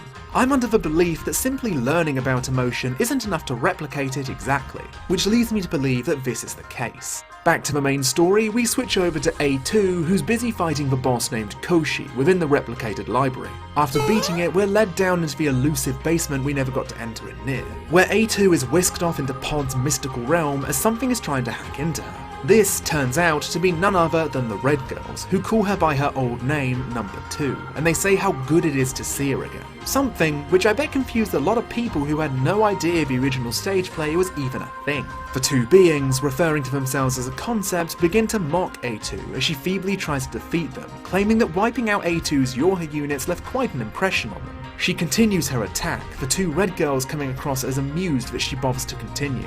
It's at this point where a familiar voice chimes in to offer us some much needed advice. Greetings and salutations to you, my queen. I can't help but notice you appear to be in a pickle. Proposal, cease your slappings. I don't know what that means! If you want to see them fry, let those bitches multiply. Oh, what the hell? Don't cuss. By utilizing this plan, eventually the terminal's consciousness level exceeds its normal limits, causing them to have a disagreement and fight each other to the death. A line that A2 says near the end of this short civil war pushes me to believe that Pod's plan was to keep the numbers multiplying until eventually one of them causes their thought process to fracture and split off into a disagreement. Again, something which is very much human. Get a group of 100 people in a room all discussing the right course of action, and at some stage a scuffle might break out. Apply this logic to an entity that has no problem eliminating a dent in its path to evolution, even if that very dent is itself. Well, get out of here, fly, shoo! With the Red Girls effectively defeated, A2 and 9S now begin their final climb of the tower. This boss fight between the presumed defeated Koshi as the elevator gradually climbs its way to the climax of the game is masterfully done. The OST, mixed with the fact that you're actively switching between A2 and 9S, who's fighting a separate... Can I just point out that both Clemps and I were on level 59 when we did this? I don't know if this is his first playthrough or his second, but we're on level 59 when we were doing this. It's so beautiful. I think Clemps didn't have the experience chips. This might be his second playthrough. So we essentially, with the XP chips, doubled our level. Entity known as Roshi, indicating that their paths are getting closer and closer, is a wonderful prelude for the fight that's to come. Eventually, when the two reach the top, they collide with one another, but not before taking out Koshi and Roshi for good, who have now combined into a single entity. Maybe this is intentional, but the combination of these two names could possibly be a pun for the Japanese word koroshi, meaning kill or killing. Very good! Once Koshi and Roshi are defeated, it's not long before 9S and A2 face each other at the beginning of the end. This is some Naruto This speech shit. here, where 9S talks to A2 about Project Yorha being a farce, how their meaning of life, humans, are actually extinct, it's happened before. It's looping. Without further ado, it's time to talk about a short story from the Nier Automata concert, concerning prototypes of 9S and 2B, and the android responsible for the creation of Yorha, named Zinnia. Flowers. Do you get it? Do you get it? Do you get it? Of course. This drama recital... I'm sorry, I could just imagine Yoko Taro beating the shit out of Clemps with a flower in that segment. Watch that again and imagine that Yoko Taro is holding the flower beating Clemps. Just imagine it. Without further ado, it's time to talk about a short story from the Nier Automata concert concerning prototypes of 9S and 2B, and the android responsible for the creation of Yorha, named Zinnia. Flowers. Do you get it? Do you get it? Do you get it? Of course. This drama recital, named Project Yorha, being read by the same voice actor as Pod 042 in Japanese, which leads me to believe Pod's voice, at least in universe, is voiced by the self-same father of Yorha. And what a scrumptious voice it is! Okay, maybe not that one. Zinnia starts us off by giving us a little introduction to himself as he's rehearsing for a news conference after the Yorha models are finished and ready for combat testing. He starts off by saying he's named after a flower, which automatically strikes me as something every party interested would immediately raise an eyebrow at. But it's thankfully interrupted by the 9S prototype called Number 9. Not to be mistaken with the entirely different character of Number 9. Not long after this introduction, we see the prototype of 2B enter, known as Number 2. Not to be confused by Number 2. This was definitely a moment where researching this made me want to fucking scream, but thankfully there's an amazing video uploaded on the voice actor of 9S's YouTube channel, Carl McCarley, where he confirms in it that Number 2 and 9 are the personality prototypes of 2B and 9S. What I get from this is, these two androids are the foundations of the 2 and 9 personalities, making it so every fresh off the production line 9 model will have this personality, but their experiences will shape them into an individual. This video is definitely something you should go and check out, by the way. Not only is it a decent way to listen to the stories being read by familiar voices, but they weren't even paid to do this, and did it just for fun and for the fans. Can I just point out that, like, I fucking love iced coffee. Like, watch this. She's just gonna grab an iced coffee and be like, I need that caffeine. That's basically me at the start of every stream. It's like, caffeine. Out by the way. Watch. Not Watch only the is it caffeine. a decent way Watch to that. listen to the stories being read by familiar voices, but they weren't even paid to do this, and did it just for fun and for the fans. That's some next level dedication, and you'll find the link to this video in the description. Anyways, turns out that Number 2 was summoned by Number 9 for no reason other than to have a conversation, something which Number 2 seems to object to. Zinnia tells her to stop being mean to the baby, and that it's essentially a normal part of human behaviour. Along the way, Number 2 and Number 9 return to Zinnia again, still remaining by each other's side. Number 9 asks Zinnia when they will also receive unique names such as his. Zinnia flinching at this and proceeding to have an internal monologue where he explains that since these Yorha models use machine cores, no android will ever see them as normal, as something that can be named. He questions what he's even doing in the first place. The next bombshell comes after Number 2 and Zinnia have a brief conversation about the constellations and how humans would look up at them as if they were gods, which brings him to either remember or come up with an idea. His idea is simple. Androids on Earth had believed humans to be dead for thousands of years by this point. Morale is low, so Zinnia comes up with the idea of fabricating humanity's survival. Humans fled to the moon, but how would he prove this? By creating the Council of Humanity, using the base on the moon, establishing servers to send messages to the other androids. He cuts himself off mid-thought though, as this entire plan will be too risky. He decides to scrap the whole thing. This is where it happens. This is where the cycle of life and death begins and where a god is created. Number 2, awaiting an experiment, never receives the confirmation to commence. Confused, she heads back to the lab, only to notice that smoke has now filled the hallways. All of the regular lighting has been destroyed, leaving only the emergency red light on which illuminates the room. There, she hears a dying Zinnia telling her to run, a crazed Number 9 standing over him. It's here where, despite Zinnia's pleas, Number 9 repeats in an eerily similar fashion to how 9S tells A2 about the black box's origins. He also tells her about Zinnia's plan to create the Council of Humanity on the moon, but how there's one fatal flaw. Information could leak from the Yorha base, so Number 9 decided to tweak it to his own design, by creating a virtual back door within the bunker, which would allow the machine lifeforms to destroy it by means of the logic virus, the only information readily available would be directly from the moon server. No one would ever find out humanity is extinct, and the lie would be cemented as fact. Number 9 finishes his speech by saying how doing this, God would exist on the moon server, and how the Yorha models would be sacrificed for their god. He finalizes this by naming his plan Project Yorha. This means that all this time it was a prototype of 9S that created this never-ending cycle. It was 9S who gave them a god worth fighting for. By creating this god, it makes 9S, by technicality, a figurative god himself. This links me back all the way to part 1 of the series, where 2B says the line, I often think about the god who blessed us with this cryptic puzzle, and wonder if we'll ever have the chance to kill him. The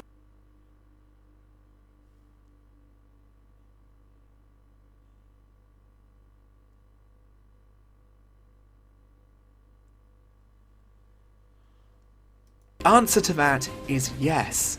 Again and again and again. You have no idea how happy I am to put a bow on that fucking theory. Another recital named A Repeating Prayer confirms this in my mind, as we hear 2B utter the same line from the beginning of Automata, leading straight into her slaughtering 9S before the events of Automata began. I'll get back to why 2B was killing 9S later. Number 2 impales Number 9, a smile still on his face. He states that the plan can't be stopped, as they will only be manufactured again. He asks her what the meaning of their birth is, and she replies by saying she doesn't know. There will only be tragedy in their futures, and they will never, ever be forgiven. How ironic that one of the defining— Wait, I need to listen to that again. I heard it, but I didn't absorb it.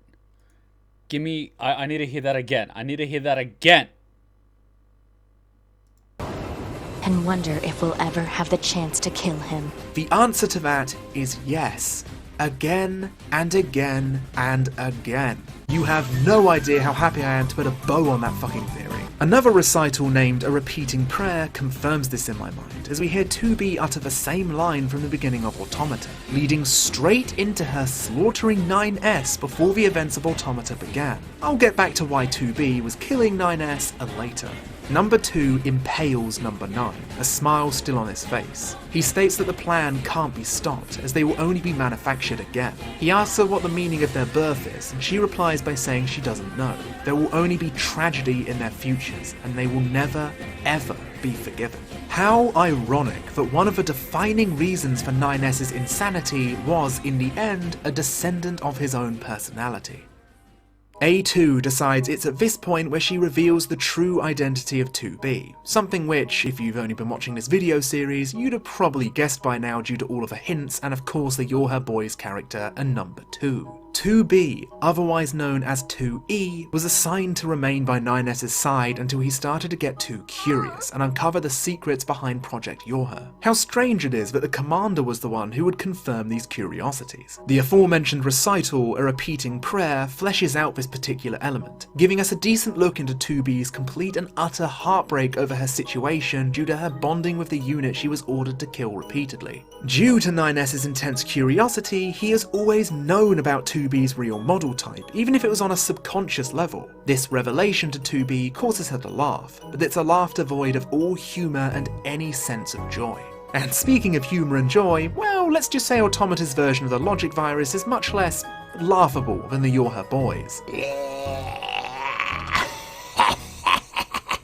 9S now has the virus. He commands Pod 153 to cease all communications until either himself or A2 are dead. A2 has no choice but to destroy him. At this stage in the game, you're given two alternatives: side of A2 and get ending C, or 9S with ending D. We'll jump into this alphabetically and start with A2.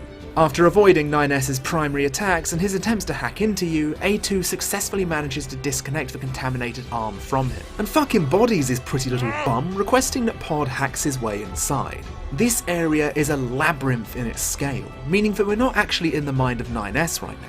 A2 has hacked into the machine network and is trying to find 9S and repair his logic circuits. Pod 042 even comments on the fact that he can't permit her to do something so dangerous, which gets a chuckle out of A2 as she finally acknowledges him. We eventually find 9S in front of a large pillar of light where she gently strokes his cheek. The memories of 2B have perhaps completely set in, allowing her to genuinely care about this wreck of an android. She requests that Pod 042 carries 9S to safety and that she needs to stay behind to take care of something. As she approaches the large pillar of light, we hear childlike giggling emanating from it.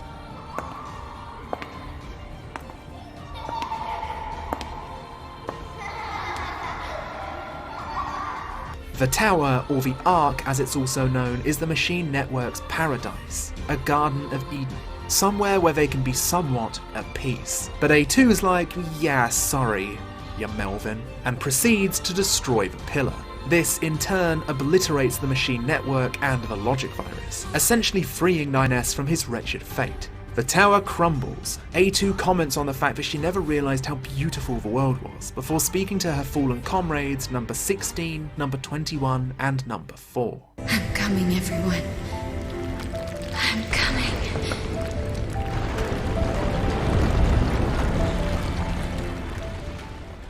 Wow. Ending C. Meaningless code. Up next is, of course, Scream Boy!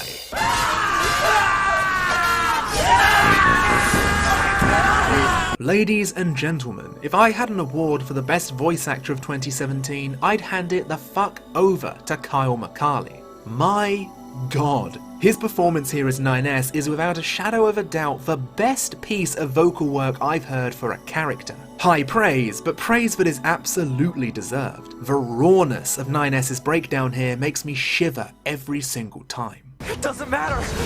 None of this matters! It doesn't matter. Why do I long for humans like this?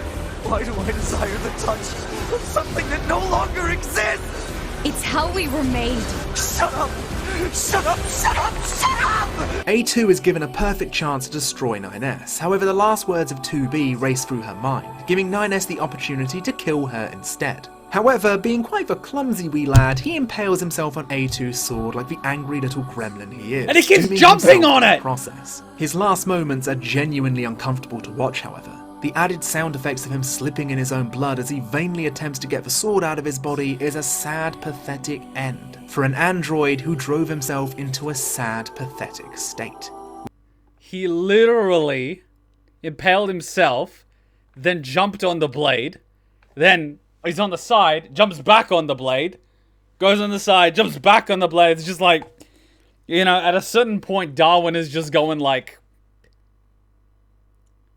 this android shouldn't exist. Even androids have Darwinism. It's a thing. Once everything is silent on the tower, we're brought into a clear white space. 9S is dying, however his consciousness is at this moment still a part of a machine network. He sees a red girl who informs him that the tower was a cannon to be fired at the moon to destroy the android's last attempts at clinging onto something to fight for. But eventually this changed. After seeing 2B, 9S, A2, Adam, Eve, they instead turned this cannon into an ark to be launched into the heavens with the memories of the machine lifeforms until it finds a new world. 9S joins them in the paradise that A2 refused and sees Adam and Eve within the Ark. Eve asleep in Adam's embrace, much to my ever-seething jealousy. Fuck you, you home-wrecking whore! Adam asks 9S if he wants to come with them, a question completely free of malice. You have the choice of yes or no. If you choose no, you die. But if you agree to it, your consciousness is sent flying out into the endless cosmos, perhaps never finding a new planet to inhabit. But what does that matter to a couple of entities where time doesn't even affect them? Ending D, Childhood's End. Now, we all know what's coming next. But wait, hold on. I think we're forgetting someone. Yeah, that little cunt. Hey there, guys.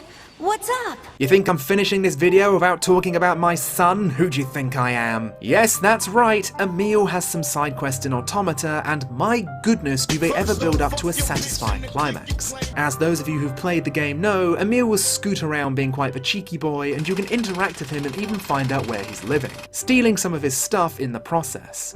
Boy, the world's really going to hell in a handbasket, isn't it? I actually had a bandit break into my place a little while ago. quite the Sherlock Holmes, aren't you, darling boy? The main meat of Emil being in this game, however, is absolutely a way for fans of the original to connect this series with its predecessor. And what better way to make you long, to make you desperate for Emil to see his friends again, than trying to restore his memories of them. The Lunar Tier side quest is a way for Emil to regain his memories. As stated in his short cinematic, when the aliens invaded Earth, he continuously split himself into clones. The side effect of this is, of course, splitting your memories until only fragments remain.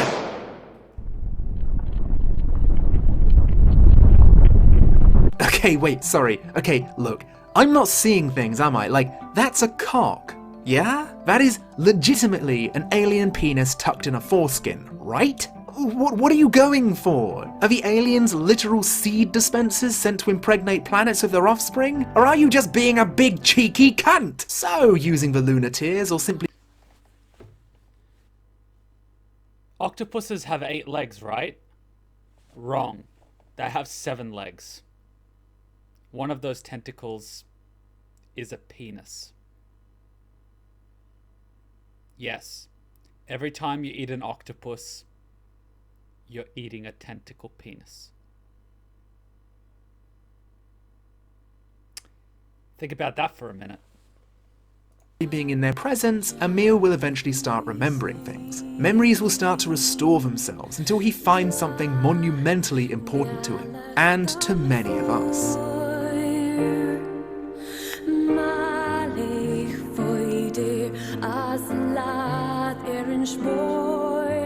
The original Emil liked this place a lot. He spent a lot of time here with people he loved.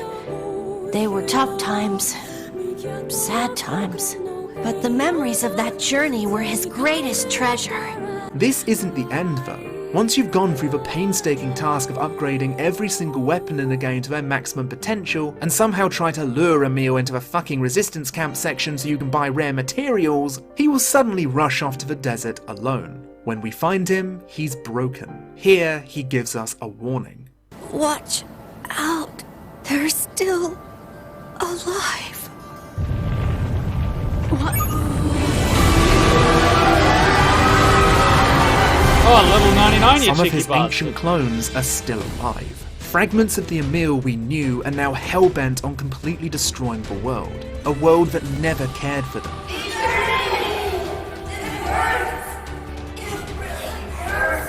A world which wasn't worth defending. You!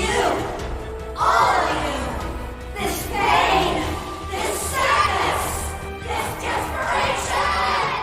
You know nothing about it! However, our Emil has remembered something important. He remembers his reason for defending this planet. All of this is wrong! No matter how hard or how painful, they never gave up. They kept fighting because they believed they could overcome someday! Isn't that right, Kaine? Even if it's pointless, you still have to do it! Because this is the world my friend tried to save! Can I just point out the whole even if it's pointless you still have to do it is actually in the opening cinematic trailer sequence at the start of the game, and I was always asking myself, when is that going to come up? When is that going to come up? And it was apparently Emil the whole time. Emil is beyond repair. He passes away seeing people who are special to him, and thanks to the short story, Emil's recollection, we know exactly who they are. I heard a voice calling out to me. It was neither 2B or 9S, but a voice that brought back memories. I lifted my face in surprise. Don't tell me. Through my hazy vision, I saw people smiling and waving at me. There's even a floating book. I got to meet them. I really did. The Lunar Tier granted my wish. Welcome home, Emil. You did good.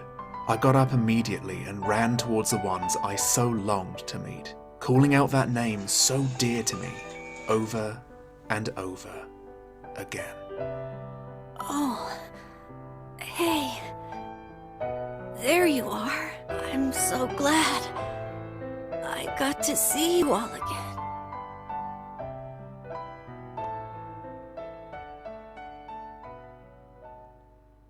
Well, that was certainly rather heavy. However, my friends, The ride is not over just yet. Pod 042, our mission to oversee Project Your Hull was a success. Commence deletion of all personal data. No! Pod 042, what shenanigans have you got up your sleeve this time? Pod 153, in truth you lust for the sweet embrace of an android's butt cheek smothering your smooth metallic face. I truthfully cannot say I do. Okay, well maybe that's just me then. Commencing data salvage. I was about to be like, oh my god, poor Emil, salute, and then this motherfucker comes in out of nowhere. That voice needs to be a voice that goes into games. I don't care what Clemps does. He needs to use that voice in a fucking game. It needs to happen. That is just freaking hilarious. No, but seriously, that was kind of sad with Emil. I'm glad I watched that Nier analysis. That made that so much more meaningful. But thing that strikes me back again, when they complete the Lunar tier, 2B says thank you. Emil gives 2B and 9S a Lunar tier, and it says it will grant you any wish, that you wish. And 2B says thank you. One thing that keeps hitting me is, what is 2B's wish? What was her wish? And my sort of interpretation of that would be to break that cycle of killing, of life and death, of life and death. So the way I see it is, at the beginning, she wanted, to kill this god. And in the end, she's like, I don't even fucking care anymore. I just want it to end. That's the way I interpret it. But then again, being an anime game, it's always open to interpretation. By the way, this ending was fucking awesome. This game was fucking awesome. In the end, it looks like the pods were heroes all along too. It looks like something not human-made at all, but constructed by androids, is starting to feel human-like emotions too. I love how he has the lock on. Wanting things to be different. I don't. We take control of Pod as he fights past the very people who created the universe he's a part of. He fights past his creators. He destroys his gods. At one stage, he even references the player with this line. But when we six were connected and exchanged information, something happened. Note 6 of us. Pod 042, 153, 2B, 9S, A2, and you. This particular segment is up for debate, but for the tone of the scene and this entire ending being a massive punch to the fourth wall, it seems obvious to me who the 6th person is. He's doing all of this just so he can break this never-ending cycle of life and death. Even if it seems impossible, there's always someone out there willing to help.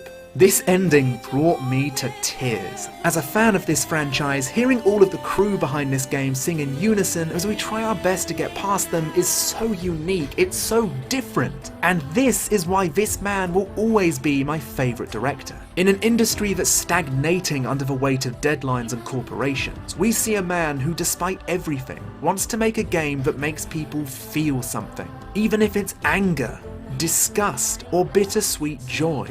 Oh my god, his games make me feel something.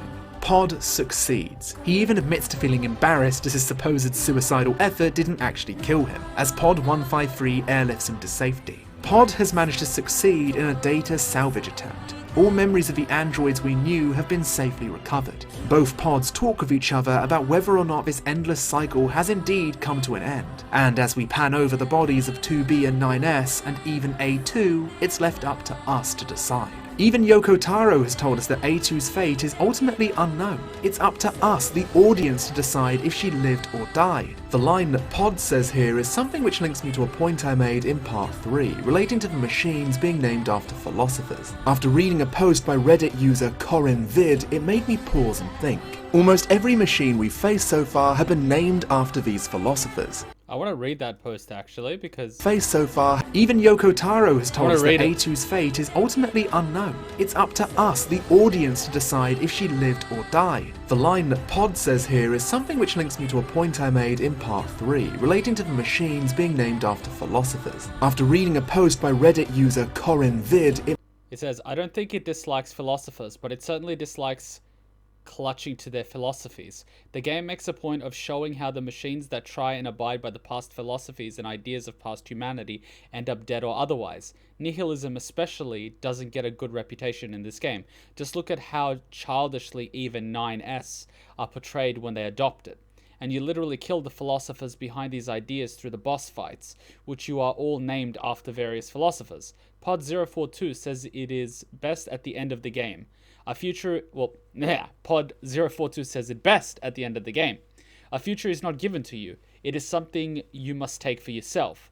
Don't cling to the past failings and ideas of humanity. Make your own path.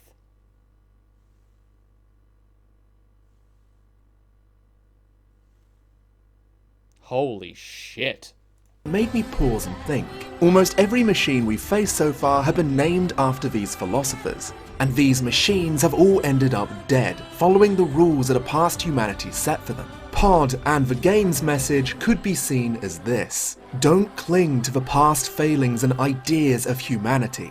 Make your own path. After everything we've been through on this journey, we've finally come to something which I think can be called a happy ending. And of course, as is becoming tradition with these Nier games, you have the option of deleting all of your save data. Why? So you can help a single lone player. At a moment where it feels like they should stop and put down their controller, you, thanks to deleting your data, will swoop in and help them. The fact a game like this can bring complete strangers together, to sacrifice all of your hard work to assist one person who's in trouble, is a genre-defining, beautiful moment. All of your hard work has been to help another human being.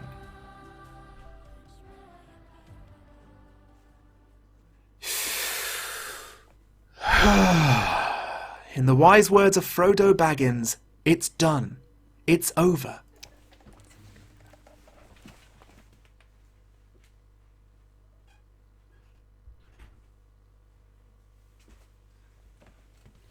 Sorry, my flatmate's just moving in, so he just brought a friend or something to help with the move in. His name's Daisuke. It's so close yet so far away. I just wanted the opportunity at some point in the stream to be yelling Sasuke, but I can't, so like, fuck my life. Or is it?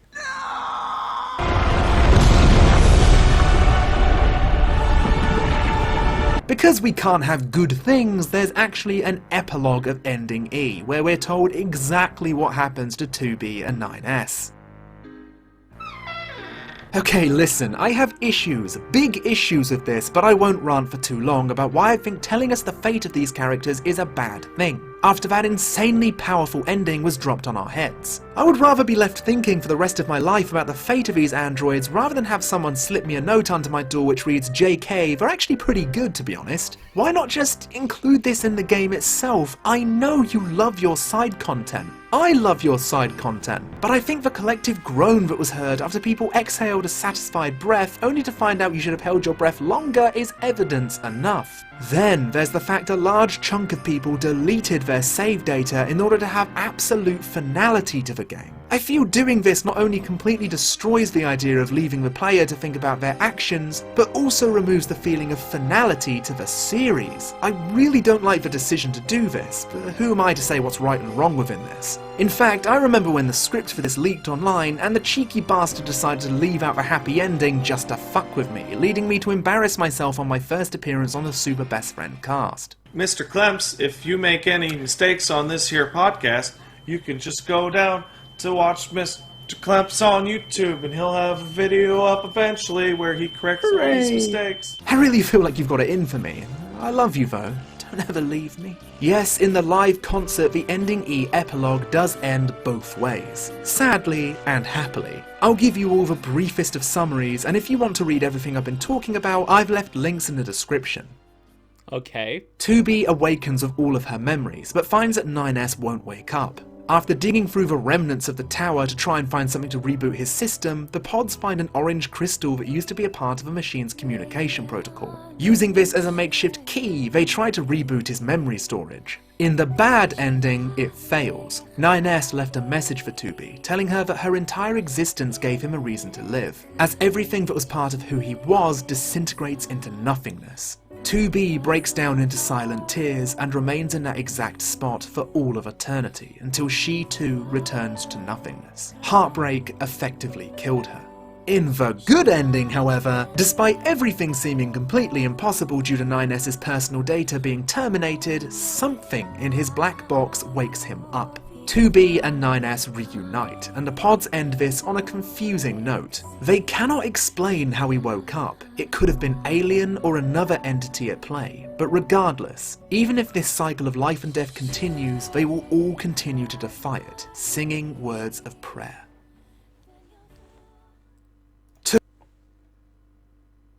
Yoko Taro is a sadistic fuck. To conclude this series, I'd love to go over what I personally thought Automata added to the universe of Nier and my general thoughts on the direction the series could potentially be going in. One thing that this game does perfectly is feel like something that is very distinctly written by Yoko Taro, but still feels entirely separate from all of his other games. Something a sequel as disconnected as this one should do. The knowledge that humanity will inevitably go extinct fits the world like a glove. It wraps up the conclusion of a Gestalt storyline in a heartbreaking little bow. But it also introduces us to a wonderful new cast who are equally as memorable as characters from previous titles. If this is the furthest we go in the timeline of this series, I wouldn't be disappointed, as beyond this, the questions I still have about this series would potentially be left unanswered, or went extinct and turned to dust thousands of years before the events of Automata ever began. My one question about how this modern-day city appeared within the timeline of the Drakengard games, I feel is somewhat answered in Automata with the Red Girls and the Ark, especially considering how the interior is a replicated white city. This is a complete theory, mind you, but perhaps, after launching themselves into space, they somehow wind up in this alternate timeline, crashing into the planet and spreading this copied city onto the world. A little far out, but I feel all of the matching elements are a little too close for comfort. I'd be happy if this was the conclusion of the series, but not the last title. And on that note, I feel as if Taro went into this game with a pre-existing thought that this could be the last game of the series. If we take the ending E epilogue out of the equation, the finale with the members of staff all singing in unison, the bittersweet happy ending, something which absolutely shocked a majority of long-time fans, excluding the ending from Nier due to the horrific consequences that follow it, it feels like there's some finality to that. And in some cases, it is.